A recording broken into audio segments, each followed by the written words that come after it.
എല്ലാവർക്കും നമസ്കാരം. വളരെ അൺഒഫീഷ്യലായിട്ടുള്ളൊരു സംസാരമാണ് ഉദ്ദേശിക്കുന്നത്. ഇങ്ങനെ വളരെ ഫോർമലായിട്ട് എനിക്ക് പ്രത്യേകിച്ച് റിലേഷൻഷിപ്പുകളെ കുറിച്ച് സംസാരിക്കാൻ ബുദ്ധിമുട്ടുള്ളത് വളരെ സബ്ജക്റ്റീവായിട്ടുള്ളൊരു വിഷയമായതുകൊണ്ടും പിന്നെ നമ്മളിങ്ങനെ നേരത്തെ സംസാരിക്കുമ്പോൾ പറയായിരുന്നു നമ്മളൊക്കെ 30 കഴിഞ്ഞ മനുഷ്യന്മാരാണ്, നമ്മൾ ഈ ബന്ധങ്ങളെ കുറിച്ച് സംസാരിക്കുന്നത് കൊച്ചുകുട്ടികളോടാണ് എന്ന് പറയുമ്പോൾ ഇവിടെ പല എതിർപ്പും വന്നു. ഞങ്ങൾക്കാർക്കും പ്രായമായിട്ടില്ല, പക്ഷെ സ്റ്റിൽ നമ്മുടെ അനുഭവങ്ങളാണല്ലോ നമ്മുടെ എല്ലാം തീരുമാനിക്കുന്നത്. അപ്പോൾ പക്ഷെ എനിക്ക് ആൾക്കാരെ കണ്ടപ്പോൾ കുറച്ച് സമാധാനമായി. കാരണം ഏകദേശം നമ്മളൊക്കെ പറയുന്ന കാര്യങ്ങളിലൂടെ കടന്നു പോയിട്ടുള്ള മനുഷ്യന്മാരാണ് കേൾക്കാൻ വേണ്ടി ഇരിക്കുന്നത് എന്നുള്ളത്. ഇത് നമ്മളിങ്ങനെ കുറേ പേര് സംസാരിക്കുന്നു, നിങ്ങളിങ്ങനെ കേട്ടുകൊണ്ടിരിക്കുന്നു എന്നൊരു ഒഫീഷ്യൽ ഇതിനില്ല. ഇതൊരു തികച്ചും ഓപ്പൺ ആയിട്ടുള്ള സംവാദമാണ്. ഞങ്ങൾ ആരും പറയുന്ന അഭിപ്രായങ്ങൾ ബന്ധങ്ങളുടെ കാര്യങ്ങളിൽ അവസാന വാക്കല്ല. വളരെ വ്യക്തിപരമായിട്ടുള്ള ചില അനുഭവങ്ങളിലൂടെ കടന്നു പോകുമ്പോൾ തിരിച്ചറിഞ്ഞിട്ടുള്ള പല കാര്യങ്ങളുമായിരിക്കും ഒരുപക്ഷെ എനിക്കും അനുമോൾക്കും അനുവിനൊക്കെ പറയേണ്ടാവുക. ഡോക്ടർക്കായിരിക്കും കുറേയും കൂടി ആധികാരികമായിട്ട് അല്ലെങ്കിൽ അദ്ദേഹം കൈകാര്യം ചെയ്യേണ്ട വിഷയങ്ങളിൽ നിന്ന് വന്നിട്ടുള്ള അനുഭവങ്ങൾ കൊണ്ട് പറയാനുണ്ടാവുക. അതിലുമൊക്കെ അനുഭവമുള്ള മനുഷ്യന്മാരാണ് കേട്ടുകൊണ്ടിരിക്കുന്നത് എന്നുള്ള ബോധ്യവും ഞങ്ങൾക്കുണ്ട്. അപ്പോൾ ഒരുപാട് പറയുന്നില്ല, സെഷനിലേക്ക് കിടക്കാം. നേരത്തെ പറഞ്ഞ പോലെ ഇപ്പോൾ ഈ കാലത്ത് ഇപ്പോൾ സോഷ്യൽ മീഡിയയും ആഫ്റ്റർ കോവിഡ് എന്ന് പറയുന്ന സമയത്ത് സോഷ്യൽ മീഡിയയും മറ്റ് മീഡിയകളൊക്കെ വളർന്നു വന്ന സമയത്ത് നമ്മൾ ഒരുപാട് പുതിയ ടേമുകൾ കേട്ടു. ന്യൂജൻ അല്ലെങ്കിൽ ജെൻസി കുട്ടികൾ ഉപയോഗിക്കുന്ന, നമുക്ക് ഒരു 90s കിഡ്സ് എന്ന് പറയുന്ന ആളുകൾക്ക് തീർത്തും അപരിചിതമായ കുറേ ഉള്ളതായിട്ട് നമ്മൾ കേട്ടുകൊണ്ടാണ് വന്നത്. അതായത് ബ്രെഡ് ക്രംബിങ്, ഗോസ്റ്റിങ്, ഒരുപക്ഷെ നമ്മളൊക്കെ ചെയ്തിട്ടുള്ള കാര്യങ്ങളായിരിക്കും അതിനിപ്പോൾ ഒരു പുതിയ ടേമിലോ ഒരു പേരിലൊക്കെ ആളുകൾ ഇതിനെ കൊണ്ടുവരികയാണ്. ഇത്തരം കാര്യങ്ങളെക്കുറിച്ച് നമ്മൾ മനസ്സിലാക്കിയിട്ടുണ്ടോ? അതായത് നമ്മുടെ റിലേഷൻഷിപ്പുകളെ കൈകാര്യം ചെയ്യുന്ന സമയത്ത് ഈ ടോക്സിക്കാണ് എന്നുള്ളതാണല്ലോ ഇപ്പോൾ നമ്മൾ എപ്പോഴും കേട്ടുകൊണ്ടിരിക്കുന്ന ഒരു കാര്യം. ആ ബന്ധം ടോക്സിക്കാണ്, അത്തരം പെരുമാറ്റങ്ങൾ ടോക്സിക്കാണെന്ന് കേൾക്കുമ്പോൾ നമ്മളങ്ങനെ തിരിച്ചറിഞ്ഞിട്ടുണ്ടോ? സ്പീക്കേഴ്സിനോടാണ്. നമ്മുടെ റിലേഷൻഷിപ്പുകളിൽ ഈ ടോക്സിസിറ്റി എന്ന് പറഞ്ഞ സാധനം ഏത് സമയത്താണ് ഈ റിലേഷൻഷിപ്പ് ടോക്സിക്കായിരുന്നു, അല്ലെങ്കിൽ ഈ റിലേഷൻഷിപ്പിൽ ഞാനൊരു ടോക്സിക്കായിട്ടാണ് പെരുമാറിയിരുന്നത് എന്നും നമ്മൾ ചിലപ്പോൾ തിരിച്ചറിഞ്ഞിട്ടുണ്ടാവാം. ആ റിലേഷൻഷിപ്പിൽ നിന്ന് പുറത്തെടുക്കുമ്പോൾ ഞാൻ അങ്ങനെ ആയിരുന്നില്ല അതിനെ റെസ്പോണ്ട് ചെയ്യേണ്ടത് എന്ന് വിചാരിച്ചിട്ടുണ്ടാവാം. അങ്ങനെ നിങ്ങൾ എപ്പോഴെങ്കിലും നമ്മുടെ ബന്ധങ്ങളിൽ ഈ ടോക്സിസിറ്റി എന്ന് പറഞ്ഞ കൺസെപ്റ്റിനെ റിയലൈസ് ചെയ്തിട്ടുണ്ടോ? വളരെ വ്യക്തിപരമായിട്ട് പറയണമെന്നില്ല, നമ്മുടെ അനുഭവങ്ങളിൽ നിന്ന് പറയാം, നമ്മൾ വായിച്ചതിൽ നിന്നോ കണ്ടതിൽ നിന്നോ ഒക്കെയുള്ള ഈ ടോക്സിസിറ്റി എന്ന് പറഞ്ഞ കൺസെപ്റ്റ് നമ്മളെങ്ങനെ അഡ്രസ്സ് ചെയ്തിട്ടുണ്ട് ലൈഫിൽ എന്നുള്ളതൊന്ന്. ടോക്സിസിറ്റി എൻ്റെ കാര്യം പറയുകയാണെങ്കിൽ എൻ്റെ റിലേഷൻഷിപ്പ്, ഇതിന് മുന്നുണ്ടായിരുന്ന റിലേഷൻഷിപ്പ് തുടങ്ങി വളരെ കുറച്ച് നാളിനുള്ളിൽ എനിക്കത് ടോക്സിക് ആണെന്ന് മനസ്സിലായിട്ടുണ്ടായിരുന്നു. പക്ഷേ അന്ന് അതിന് ടോക്സിക് എന്നൊരു ലേബലൊന്നുമില്ല. ഇത് പ്രശ്നമാണ്, എന്തോ ഒരു കുഴപ്പമുണ്ടെന്നുള്ളത് എനിക്ക് മനസ്സിലായിട്ടുണ്ടായിരുന്നു. പക്ഷേ ഈ കുഴപ്പത്തിൽ ചെന്ന് ചാടിക്കഴിഞ്ഞാൽ പിന്നീടുണ്ടാകുന്ന ഒരു കോൺസിക്വൻസിനെ പറ്റി അന്ന് ചിന്തിക്കാനുള്ളൊരു ബോധമോ ഒരു എന്താ പറയുക, അത്രയും വൈസ് ആയിരുന്നില്ല ആ സമയത്ത്. ടോക്സിസിറ്റി എന്നൊരു ടേം ഞാൻ കേട്ടു തുടങ്ങിയത് മേ ബി ഒരു 2018 കാലഘട്ടത്തിൽ തൊട്ടാണ് കേട്ടു തുടങ്ങിയത്. അതിനു മുന്നേ എന്തോ കുഴപ്പമുണ്ട്, എല്ലാവരും റിലേഷൻഷിപ്സ് പറയുമ്പോൾ, അല്ലെങ്കിൽ ഒരു വിവാഹ ജീവിതം അല്ലെങ്കിൽ ഫ്രണ്ട്ഷിപ്പ് ആണെങ്കിലും പറയുമ്പോൾ അതൊരു ടോക്സിക് സംഭവമാണെന്ന് ആ ഒരു നെയിമിങ് അല്ലാതെ കുഴപ്പമുണ്ടെന്ന് പറഞ്ഞു കേട്ടിട്ടുണ്ട്. ടോക്സിസിറ്റിയിൽ ഒരു ടേമിങ്, ഒരു ലേബലിംഗ് വന്നത് ഒരു 2018 ശേഷമാണ്. റിയലൈസേഷൻ ഉണ്ടായി കഴിഞ്ഞിട്ടും എൻ്റെ പേഴ്സണൽ കാര്യം പറയുവാണെങ്കിലും അല്ലാതെ എനിക്ക് പരിചയമുള്ള ആൾക്കാരെ പറയുവാണെങ്കിലും ടോക്സിക് ആണെന്ന് റിയലൈസ് ചെയ്തിട്ടും അതിനകത്ത് നിന്നിട്ടുണ്ട്. ഞാനും നിന്നിട്ടുണ്ട്. എനിക്കറിയാവുന്ന കുറേ ആൾക്കാർ ഇപ്പോഴും നിൽക്കുന്നുമുണ്ട്. സോ എന്ത് ചെയ്യാൻ പറ്റും എന്നുള്ളത് ഒരു ക്വസ്റ്റ്യൻ മാർക്കാണ്. അനു എന്താ തോന്നുന്നത്? അഞ്ജു പറഞ്ഞ പോലെ തന്നെയാണ് എൻ്റെയും ഒരു പ്രീവിയസ് റിലേഷൻഷിപ്പ്. ഞാൻ പേഴ്സണൽ എക്സ്പീരിയൻസ് വെച്ചിട്ട് ആദ്യം തുടങ്ങാം കേട്ടോ, അതായിരിക്കും എനിക്ക് കുറച്ചും കൂടെ കണക്ട് ചെയ്യാനും എക്സ്പ്ലെയിൻ ചെയ്യാനും എളുപ്പം. അപ്പം ഞാൻ ഒരു റിലേഷൻഷിപ്പിലാവുകയും ഏകദേശം ഒരു 3-ാം മാസത്തിൽ ഞാനത് റിയലൈസ് ചെയ്യാണ്. ഇത് അന്നും ഈ പറഞ്ഞ പോലെ ടോക്സിക് എന്നുള്ള വാക്കറിയില്ല. ഒരു 3rd മന്തിൽ ഞാൻ റിയലൈസ് ചെയ്തു, ഇത് വർക്കാവില്ല, ഇത് ശരിയാവുന്നില്ല, ഇതിൽ എന്തൊക്കെയോ പ്രശ്നങ്ങളുണ്ട്, എന്തൊക്കെയോ ചേരായ്മകളുണ്ട്, ഇതല്ല, ഇങ്ങനെയല്ല വേണ്ടതെന്ന് എനിക്ക് അപ്പോഴേ മനസ്സിലാവുകയും പോകെ എന്നിട്ടും ഞാനത് സ്ട്രെച്ച് ചെയ്ത് കൊണ്ടുപോയിട്ടുണ്ടായിരുന്നു. അപ്പോൾ പോകെ എനിക്ക് ഒരുപാട് കാര്യങ്ങൾ ശരിയാവുന്നില്ല.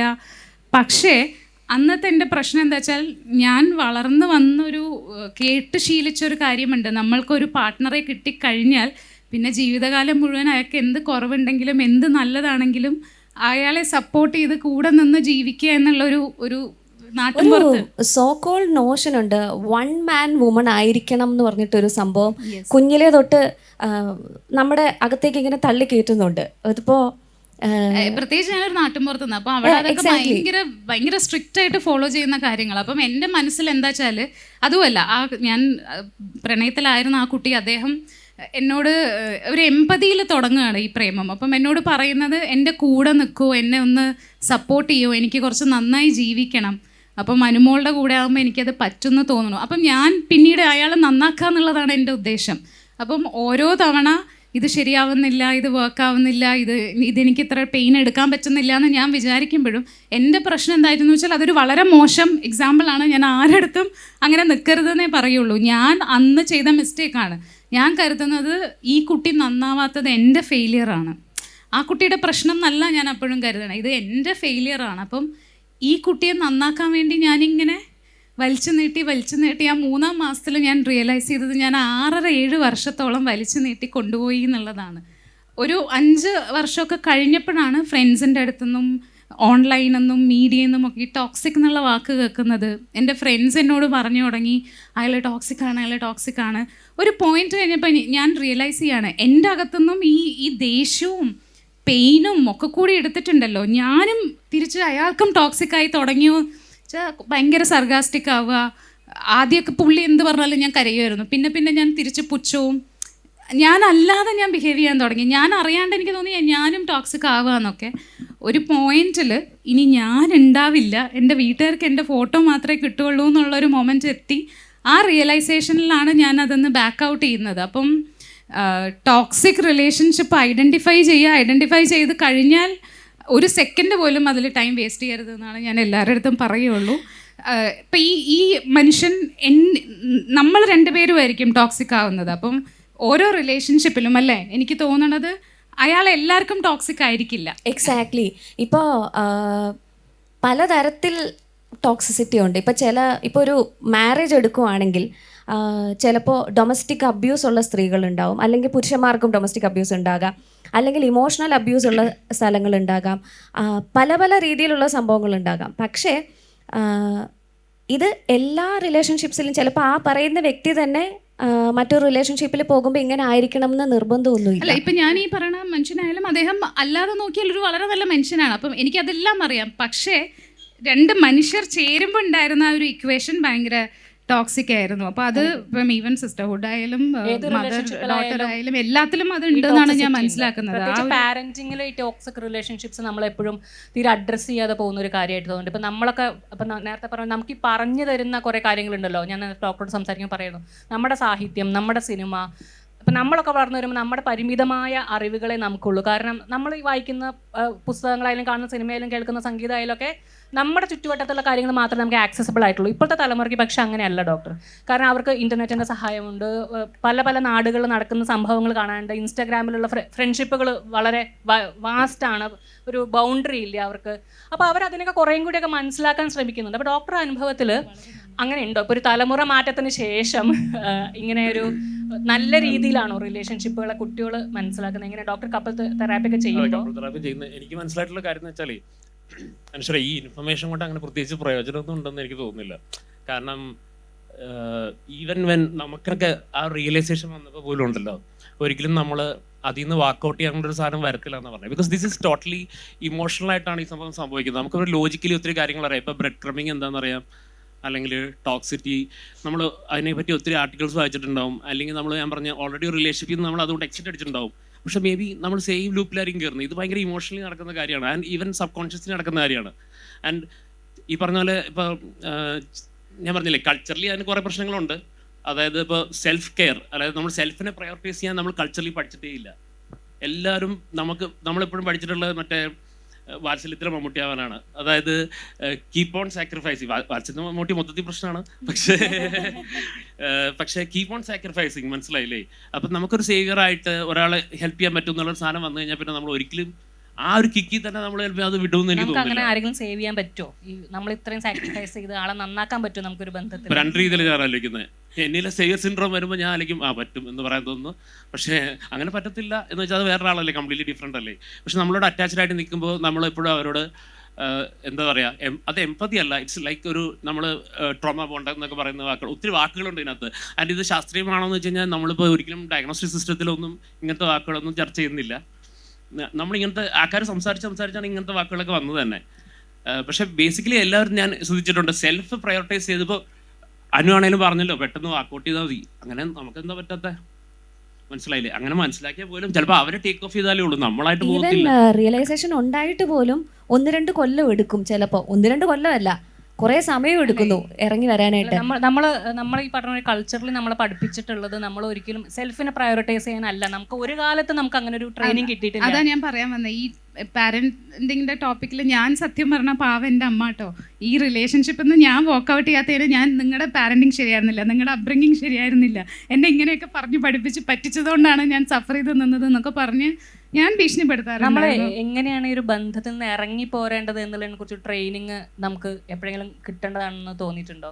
അതായത് 2 പേർക്ക് മുറിവേൽ, ഇപ്പം വളരെ ടോക്സിക് ആയ ഇപ്പം അടി ബഹളമുള്ള റിലേഷൻഷിപ്പ് എന്ന് ഇറങ്ങി പോരേണ്ടല്ല, പക്ഷേ ശരിയാവുന്നില്ല റിലേഷൻഷിപ്പ്, 2 പേർക്കും എന്തൊക്കെയോ ബുദ്ധിമുട്ടുകൾ അനുഭവിക്കുന്നുണ്ടെന്നും റിയലൈസ് ചെയ്താലും മറ്റേ ആളെ മുറിവേൽപ്പിക്കാതെ ഇറങ്ങി പോരാൻ നമുക്ക് എന്താണെങ്കിലും മുറിവേൽക്കാതെ ഒരു റിലേഷൻഷിപ്പിൽ നിന്ന് ഇറങ്ങി പോരാൻ പറ്റുമെന്ന് എനിക്ക് തോന്നുന്നില്ല. അതിപ്പോൾ ഫ്രണ്ട്ഷിപ്പ് ആണെങ്കിലും അങ്ങനെ തന്നെയാണ്. പിരിഞ്ഞു പോരുന്ന സമയത്ത് ഒരു വേദന ഉണ്ടാകും, പക്ഷെ അത് മാന്യമായിട്ട് ചെയ്യുക എന്നുള്ളൊരു കാര്യമുള്ള ജീവിതത്തെ ബുദ്ധിമുട്ടിക്കാതെ നമുക്ക് ഒരാളിൽ നിന്ന് ഇറങ്ങി പോരാൻ സാധിക്കുമോ? അത് ഭയങ്കര കോംപ്ലിക്കേറ്റഡ് ആണ്. നമ്മളിപ്പോൾ ഞാൻ പറഞ്ഞില്ല, ഒരു റിലേഷൻഷിപ്പിൽ നിന്ന് ഇറങ്ങുക എന്നുള്ളതല്ല, നമ്മുടെ പ്രശ്നം എന്താണെന്ന് കൂടെ നമ്മൾ തിരിച്ചറിയാൻ പഠിക്കണം. മോസ്റ്റ് ഓഫ് ദി ടൈം ആ ഒരു ഗുഡ് ചൈൽഡ്, അല്ലെങ്കിൽ ഞങ്ങൾ പറയും good girl syndrome, good boy syndrome എന്ന് പറയും. സോ അതിനകത്ത് ലോക്കായി പോകുന്നവരാണ് ഇപ്പോൾ പേരൻസ്. എല്ലാവരും പറയുമ്പോൾ എല്ലാവരുടെയും ബെസ്റ്റ് കിഡായിരിക്കും, മനസ്സിലായില്ലേ? ഓടിച്ചാടി എല്ലാ കാര്യത്തിനും യെസ് പറഞ്ഞ് നിൽക്കും. നമുക്ക് ചെറുപ്പത്തിലൊക്കെ അത് ഭയങ്കര രസമായിരിക്കും. കുറച്ച് കഴിയുമ്പോൾ നമുക്ക് ഈ സാധനത്തിൽ നിന്ന് നമുക്ക് ഒരു ഇഷ്ടമില്ലാത്തൊരു കാര്യം പറഞ്ഞു നോക്ക്. സോ അപ്പോൾ എല്ലാവരും തിരിയുന്നത് കാണാം. അതാണ് നമുക്ക് ഇപ്പോൾ റിലേഷൻഷിപ്പ് റിലേറ്റഡ് കാര്യങ്ങളിലൊക്കെ വരുമ്പോൾ വീട്ടുകാർ മൊത്തത്തിൽ തിരിയുന്നത് നമുക്കെതിരായിട്ട്. പക്ഷെ നമ്മൾ ഓൾ ദ ടൈം നമ്മളാണ് വീട്ടുകാരെ പഠിപ്പിച്ചിട്ടുള്ളത്. മാതാപിതാ ഗുരു ദൈവം അതൊക്കെ എഴുതി വെച്ചോന്നെ എനിക്കൊന്ന് മടൽ വെട്ടി തല്ലണം സത്യം പറഞ്ഞ. ബിക്കോസ് നമ്മൾ പ്രയോറിറ്റൈസ്, നമ്മൾ ഒരിക്കലും സെൽഫ് പ്രയോറിറ്റൈസ് ചെയ്യരുത്. മാതാപിതാവ് പറയുന്നതിന് റെലവൻസ് ഉണ്ട്. പക്ഷേ when you are an adult you have to consider it. നിങ്ങൾ തലയിൽ ചിന്തിച്ചിട്ട് നിങ്ങൾക്ക് തീരുമാനം എടുക്കാമല്ലോ. അല്ലെങ്കിൽ ഒരു ഗുരു പറയുന്നല്ലോ അൾട്ടിമേറ്റ്. സോ ഞാൻ വെസ്റ്റില് അങ്ങനെയാണെന്നുള്ളത് നമുക്ക് ചിന്തിക്കാനുള്ള കഴിവും കപ്പാസിറ്റിയും ഉണ്ട്. ഓൾവേസ് ഞാൻ പറഞ്ഞില്ലേ, പേരൻസ് പറയുന്നു അല്ലെങ്കിൽ അവർ പറയുന്നു, അതിന് നമ്മൾ പ്രയോറിറ്റൈസ് ചെയ്യുമ്പോൾ നമ്മുടെ ഉള്ളിൽ ആക്ച്വലി ഒരു ഈഗോ ബൂസ്റ്റ് നടക്കുന്നുണ്ടെന്ന് എനിക്ക് തോന്നിയിട്ടുണ്ട്. അല്ല, ആക്ച്വലി എനിക്ക് തോന്നുന്നു ഈ ടാഗ്സിൽ നമ്മളെ റെസ്പെക്ട് ചെയ്യാൻ പഠിപ്പിക്കുന്നതിന് പകരം respect your self and respect others എന്ന് പഠിപ്പിച്ചാൽ മതി. ഇപ്പോൾ ഇങ്ങനെ പറയും, ഇപ്പോൾ നമ്മൾ ഈ പറഞ്ഞ നമ്മൾ ബന്ധങ്ങൾ കുറേ കൂടി പ്രാക്ടിക്കലായിട്ട് ഹാൻഡിൽ ചെയ്യാൻ പഠിക്കണം. അതായത് നമ്മളൊക്കെ ഒരു ഇമോഷണൽ ഫൂൾസുകളാണ്. പല സമയത്ത് നമുക്ക് ഈ റിലേഷൻഷിപ്പിൽ നമ്മൾ ബുദ്ധിമുട്ടുണ്ടെങ്കിൽ നമ്മൾ ഇമോഷണൽ ഫൂൾസാണ്. നമ്മൾ ഹൃദയം കൊണ്ട് ചിന്തിക്കുന്നു, നിങ്ങൾ തലച്ചോറ് കൊണ്ട് ചിന്തിക്കാൻ പഠിക്കണം. അത് ജീവിതത്തിലെ എല്ലാ കാര്യത്തിലും, റിലേഷൻഷിപ്പിൻ്റെ കാര്യത്തിൽ മാത്രമല്ല, മണി മാനേജ്മെൻ്റ് ആയാലും ഒക്കെ നമ്മളെ കുറേ കൂടി പ്രാക്ടിക്കലാവണം കാര്യങ്ങളിൽ എന്ന് നമ്മളോട് ഇങ്ങനെ ആളുകൾ ഉപദേശിക്കുമല്ലോ. ഇങ്ങനെ പ്രാക്ടിക്കലാവുന്ന സത്യത്തിൽ നമ്മുടെ ലൈഫിന് ഈസി ആക്കുകയാണോ ചെയ്യാതെ നമ്മൾ കുറേ കൂടി കുഴപ്പത്തിലാവുകയാണോ ചെയ്യുക? പ്രാക്ടിക്കലായി നടക്കൂല. കാരണം അതുകൊണ്ടല്ല, നമുക്കിങ്ങനെ പ്രാക്ടിക്കലായിട്ട് ഒരാളെ സ്നേഹിക്കാൻ പറ്റുക. When you love someone, 100% attachment ഉണ്ടെങ്കിൽ നമ്മൾ ബ്ലൈൻഡ് ആയിട്ട് അവരെ ട്രസ്റ്റ് ചെയ്യും. നമുക്ക് ആ ഒരു വിഷൻ ഉണ്ടാകത്തില്ല, ഇയാളെ നമ്മൾ ചീറ്റ് ചെയ്യാൻ പോകണം, അല്ലെങ്കിൽ നമ്മൾ ഇയാളെ പണി തരും, അല്ലെങ്കിൽ സൂക്ഷിക്കണം ഇയാളെ എന്ന് വിചാരിച്ച് നമുക്ക് എത്ര പരിധി വരെ സ്നേഹിക്കാം. ഞാൻ എൻ്റെ ഒരു അനുഭവം പറയാം. ഞാനൊരു സൈക്കാട്രിസ്റ്റിനെ കൺസൾട്ട് ചെയ്യുന്ന സമയത്ത്, ഞാനൊരു റിലേഷൻഷിപ്പിൻ്റെ ബ്രേക്ക് ആയ സമയത്ത് ഒരു ഹെൽപ്പ് എടുക്കേണ്ടി വന്നു. അപ്പോൾ എന്നോട് ആ സൈക്കാട്രിസ്റ്റ് പറഞ്ഞാണ്, അടുത്ത തവണ നിങ്ങൾ റിലേഷൻഷിപ്പിൽ പോകുമ്പോൾ കുറച്ചും കൂടി കൺസ്ട്രക്റ്റീവ് ആയിട്ടുള്ള ഇത് ഭാവിയുള്ള ഒരു റിലേഷൻഷിപ്പിലേക്ക് പോകും. അപ്പം ഞാനിങ്ങനെ ഇരുന്ന് ആലോചിച്ചു, ഒരാളെ കാണുമ്പോൾ ഇങ്ങനെയായിട്ട് എനിക്ക് ഭാവി ഉണ്ടോ എന്ന് ആലോചിച്ചിട്ട് ഞാൻ എങ്ങനെ ഒരാളെ പ്രേമിക്കും? അപ്പോൾ ഡോക്ടേഴ്സ് ഇങ്ങനെ ഒരു ഐഡിയ കൊടുക്കുന്നത്, ഞാൻ ഒരു ഡോക്ടർ എന്നുള്ള ഡോക്ടർമാർക്ക് മൊത്തം ഞാൻ ഉത്തരം പറയുന്നില്ല കേട്ടോ. പലരും, ഞാൻ ഒന്നാമത്തെ കാര്യം റിലേഷൻഷിപ്പ് കാര്യങ്ങളിൽ അങ്ങനെ എനിക്ക് തോന്നുന്നില്ല ഒരു ഡോക്ടറോ അല്ലെങ്കിൽ സൈക്കോളജിസ്റ്റോ ഒന്നും സ്പെസിഫിക്കലി അങ്ങനെ ട്രെയിൻഡ് ആണെന്ന്. ബിക്കോസ് കപ്പിൾ തെറാപ്പി അല്ലെങ്കിൽ മാരിറ്റൽ റിലേഷൻഷിപ്സിലൊക്കെ സ്പെസിഫിക്കലി അങ്ങനെ ട്രെയിൻഡ് ആയിട്ട് അത് ചെയ്യുന്നവർ വളരെ കുറവാണ് സൊസൈറ്റിയിൽ. ആൻഡ് പലരും അവരുടെ പേഴ്സണൽ അല്ലെങ്കിൽ സബ്ജക്റ്റീവ് ബൈസ് വെച്ചിട്ടാണ് സംസാരിക്കുന്നത്. അതിനകത്ത് കുറേ റിലീജിയസ് കാര്യങ്ങൾ കയറി വരാറുണ്ട്. ഇപ്പോൾ ഞാൻ പറഞ്ഞില്ലേ, ഇപ്പോൾ പലരും ഞാൻ പറയുമ്പോൾ എൻ്റെ അടുത്ത് വരുന്ന ഇപ്പോൾ അതാണ് ഞാൻ പറയുന്നത്, ഇപ്പോൾ ഈ നമ്മുടെ ടോപ്പിക്ക് നിർവചനങ്ങൾ മാറുന്നു എന്നുള്ളതിൻ്റെ ഇമ്പോർട്ടൻസ് എന്താണെന്ന് വെച്ച് കഴിഞ്ഞാൽ, എൻ്റെ അടുത്ത് ഇപ്പോൾ 10 പേര് കപ്പിൾ തെറാപ്പിക്ക് വരും, ഞാനതിൽ 9 പേരെങ്കിലും ഞാൻ പിരിച്ചു വിടാറുണ്ട് ആക്റ്റീവ്ലി. അപ്പോൾ അങ്ങനെ കേൾക്കുമ്പോൾ ഓക്വേർഡാണ്. കേൾക്കുമ്പോൾ നിങ്ങൾ വിചാരിക്കും, എന്തിനാ കപ്പിൾ തെറാപ്പി? കപ്പിൾ തെറാപ്പി എന്ന് പറഞ്ഞാൽ ഇൻഡിവിജ്വൽസിൻ്റെ ഡിസ്ട്രസ് കുറയ്ക്കാനുള്ളതാണ്. അല്ലാതെ റിലേഷൻഷിപ്പ് നമ്മുടെ പണ്ടില്ലല്ലോ ഡൈവോഴ്സ് ഇല്ല. പണ്ട് ഇപ്പോൾ കാരണന്മാർ പറയത്തില്ലേ ഡൈവോഴ്സ് ഇല്ല, പക്ഷേ എത്ര പേര് സഫർ ചെയ്തിട്ടുണ്ട്. Yes exactly. അപ്പോൾ ഞാൻ പറഞ്ഞ കപ്പിൾ തെറാപ്പിയുടെ ഗോൾ എന്ന് പറഞ്ഞാൽ എപ്പോഴും ഇൻഡിവിജ്വൽ ഡിസ്ട്രസ് കുറയ്ക്കുക എന്നുള്ളതാണ്. അപ്പോൾ ആ ഒരാൾ നമ്മൾ സേവ് ചെയ്യുന്നുണ്ടെങ്കിൽ അവിടെ അതിന് വർത്തായിട്ടുള്ള ഒരു ബോണ്ട് ഉണ്ടാവും, അല്ലെങ്കിൽ രണ്ടുപേരുടെ ഒരു ഈക്വൽ ആയിട്ടുള്ള ഇൻവെസ്റ്റ്മെന്റ് ഉണ്ടാവും. And most of the times അത് ഉണ്ടാവത്തില്ല. ഒരു സൈഡ് ഭയങ്കര സ്ക്യൂഡ് ആയിരിക്കും, ഒരു സൈഡ് ഓൾമോസ്റ്റ് ഫിസിക്കലി വരെ അബ്യൂസീവ് ആയിരിക്കും. എന്നിട്ടും ആൾക്കാർ അതിനകത്ത് കണ്ടിന്യൂ ചെയ്യും. വീട്ടിൽ പറഞ്ഞാലും നാട്ടിൽ പറഞ്ഞാലും ആരും ഒന്നും പറയത്തില്ല. ഞാൻ ഈ ഒരു ഇതിനകത്ത് ഞാൻ ചോദിക്കുക, ഡോക്ടറിൻ്റെ അടുത്ത് തന്നെ ചോദിക്കുക, എപ്പോഴും നമ്മൾ കേൾക്കുന്ന ഒരു ടേമാണ് ട്രോമ ബോണ്ടിങ് എന്നുള്ളത്. അപ്പം I know that, can you just explain that to people?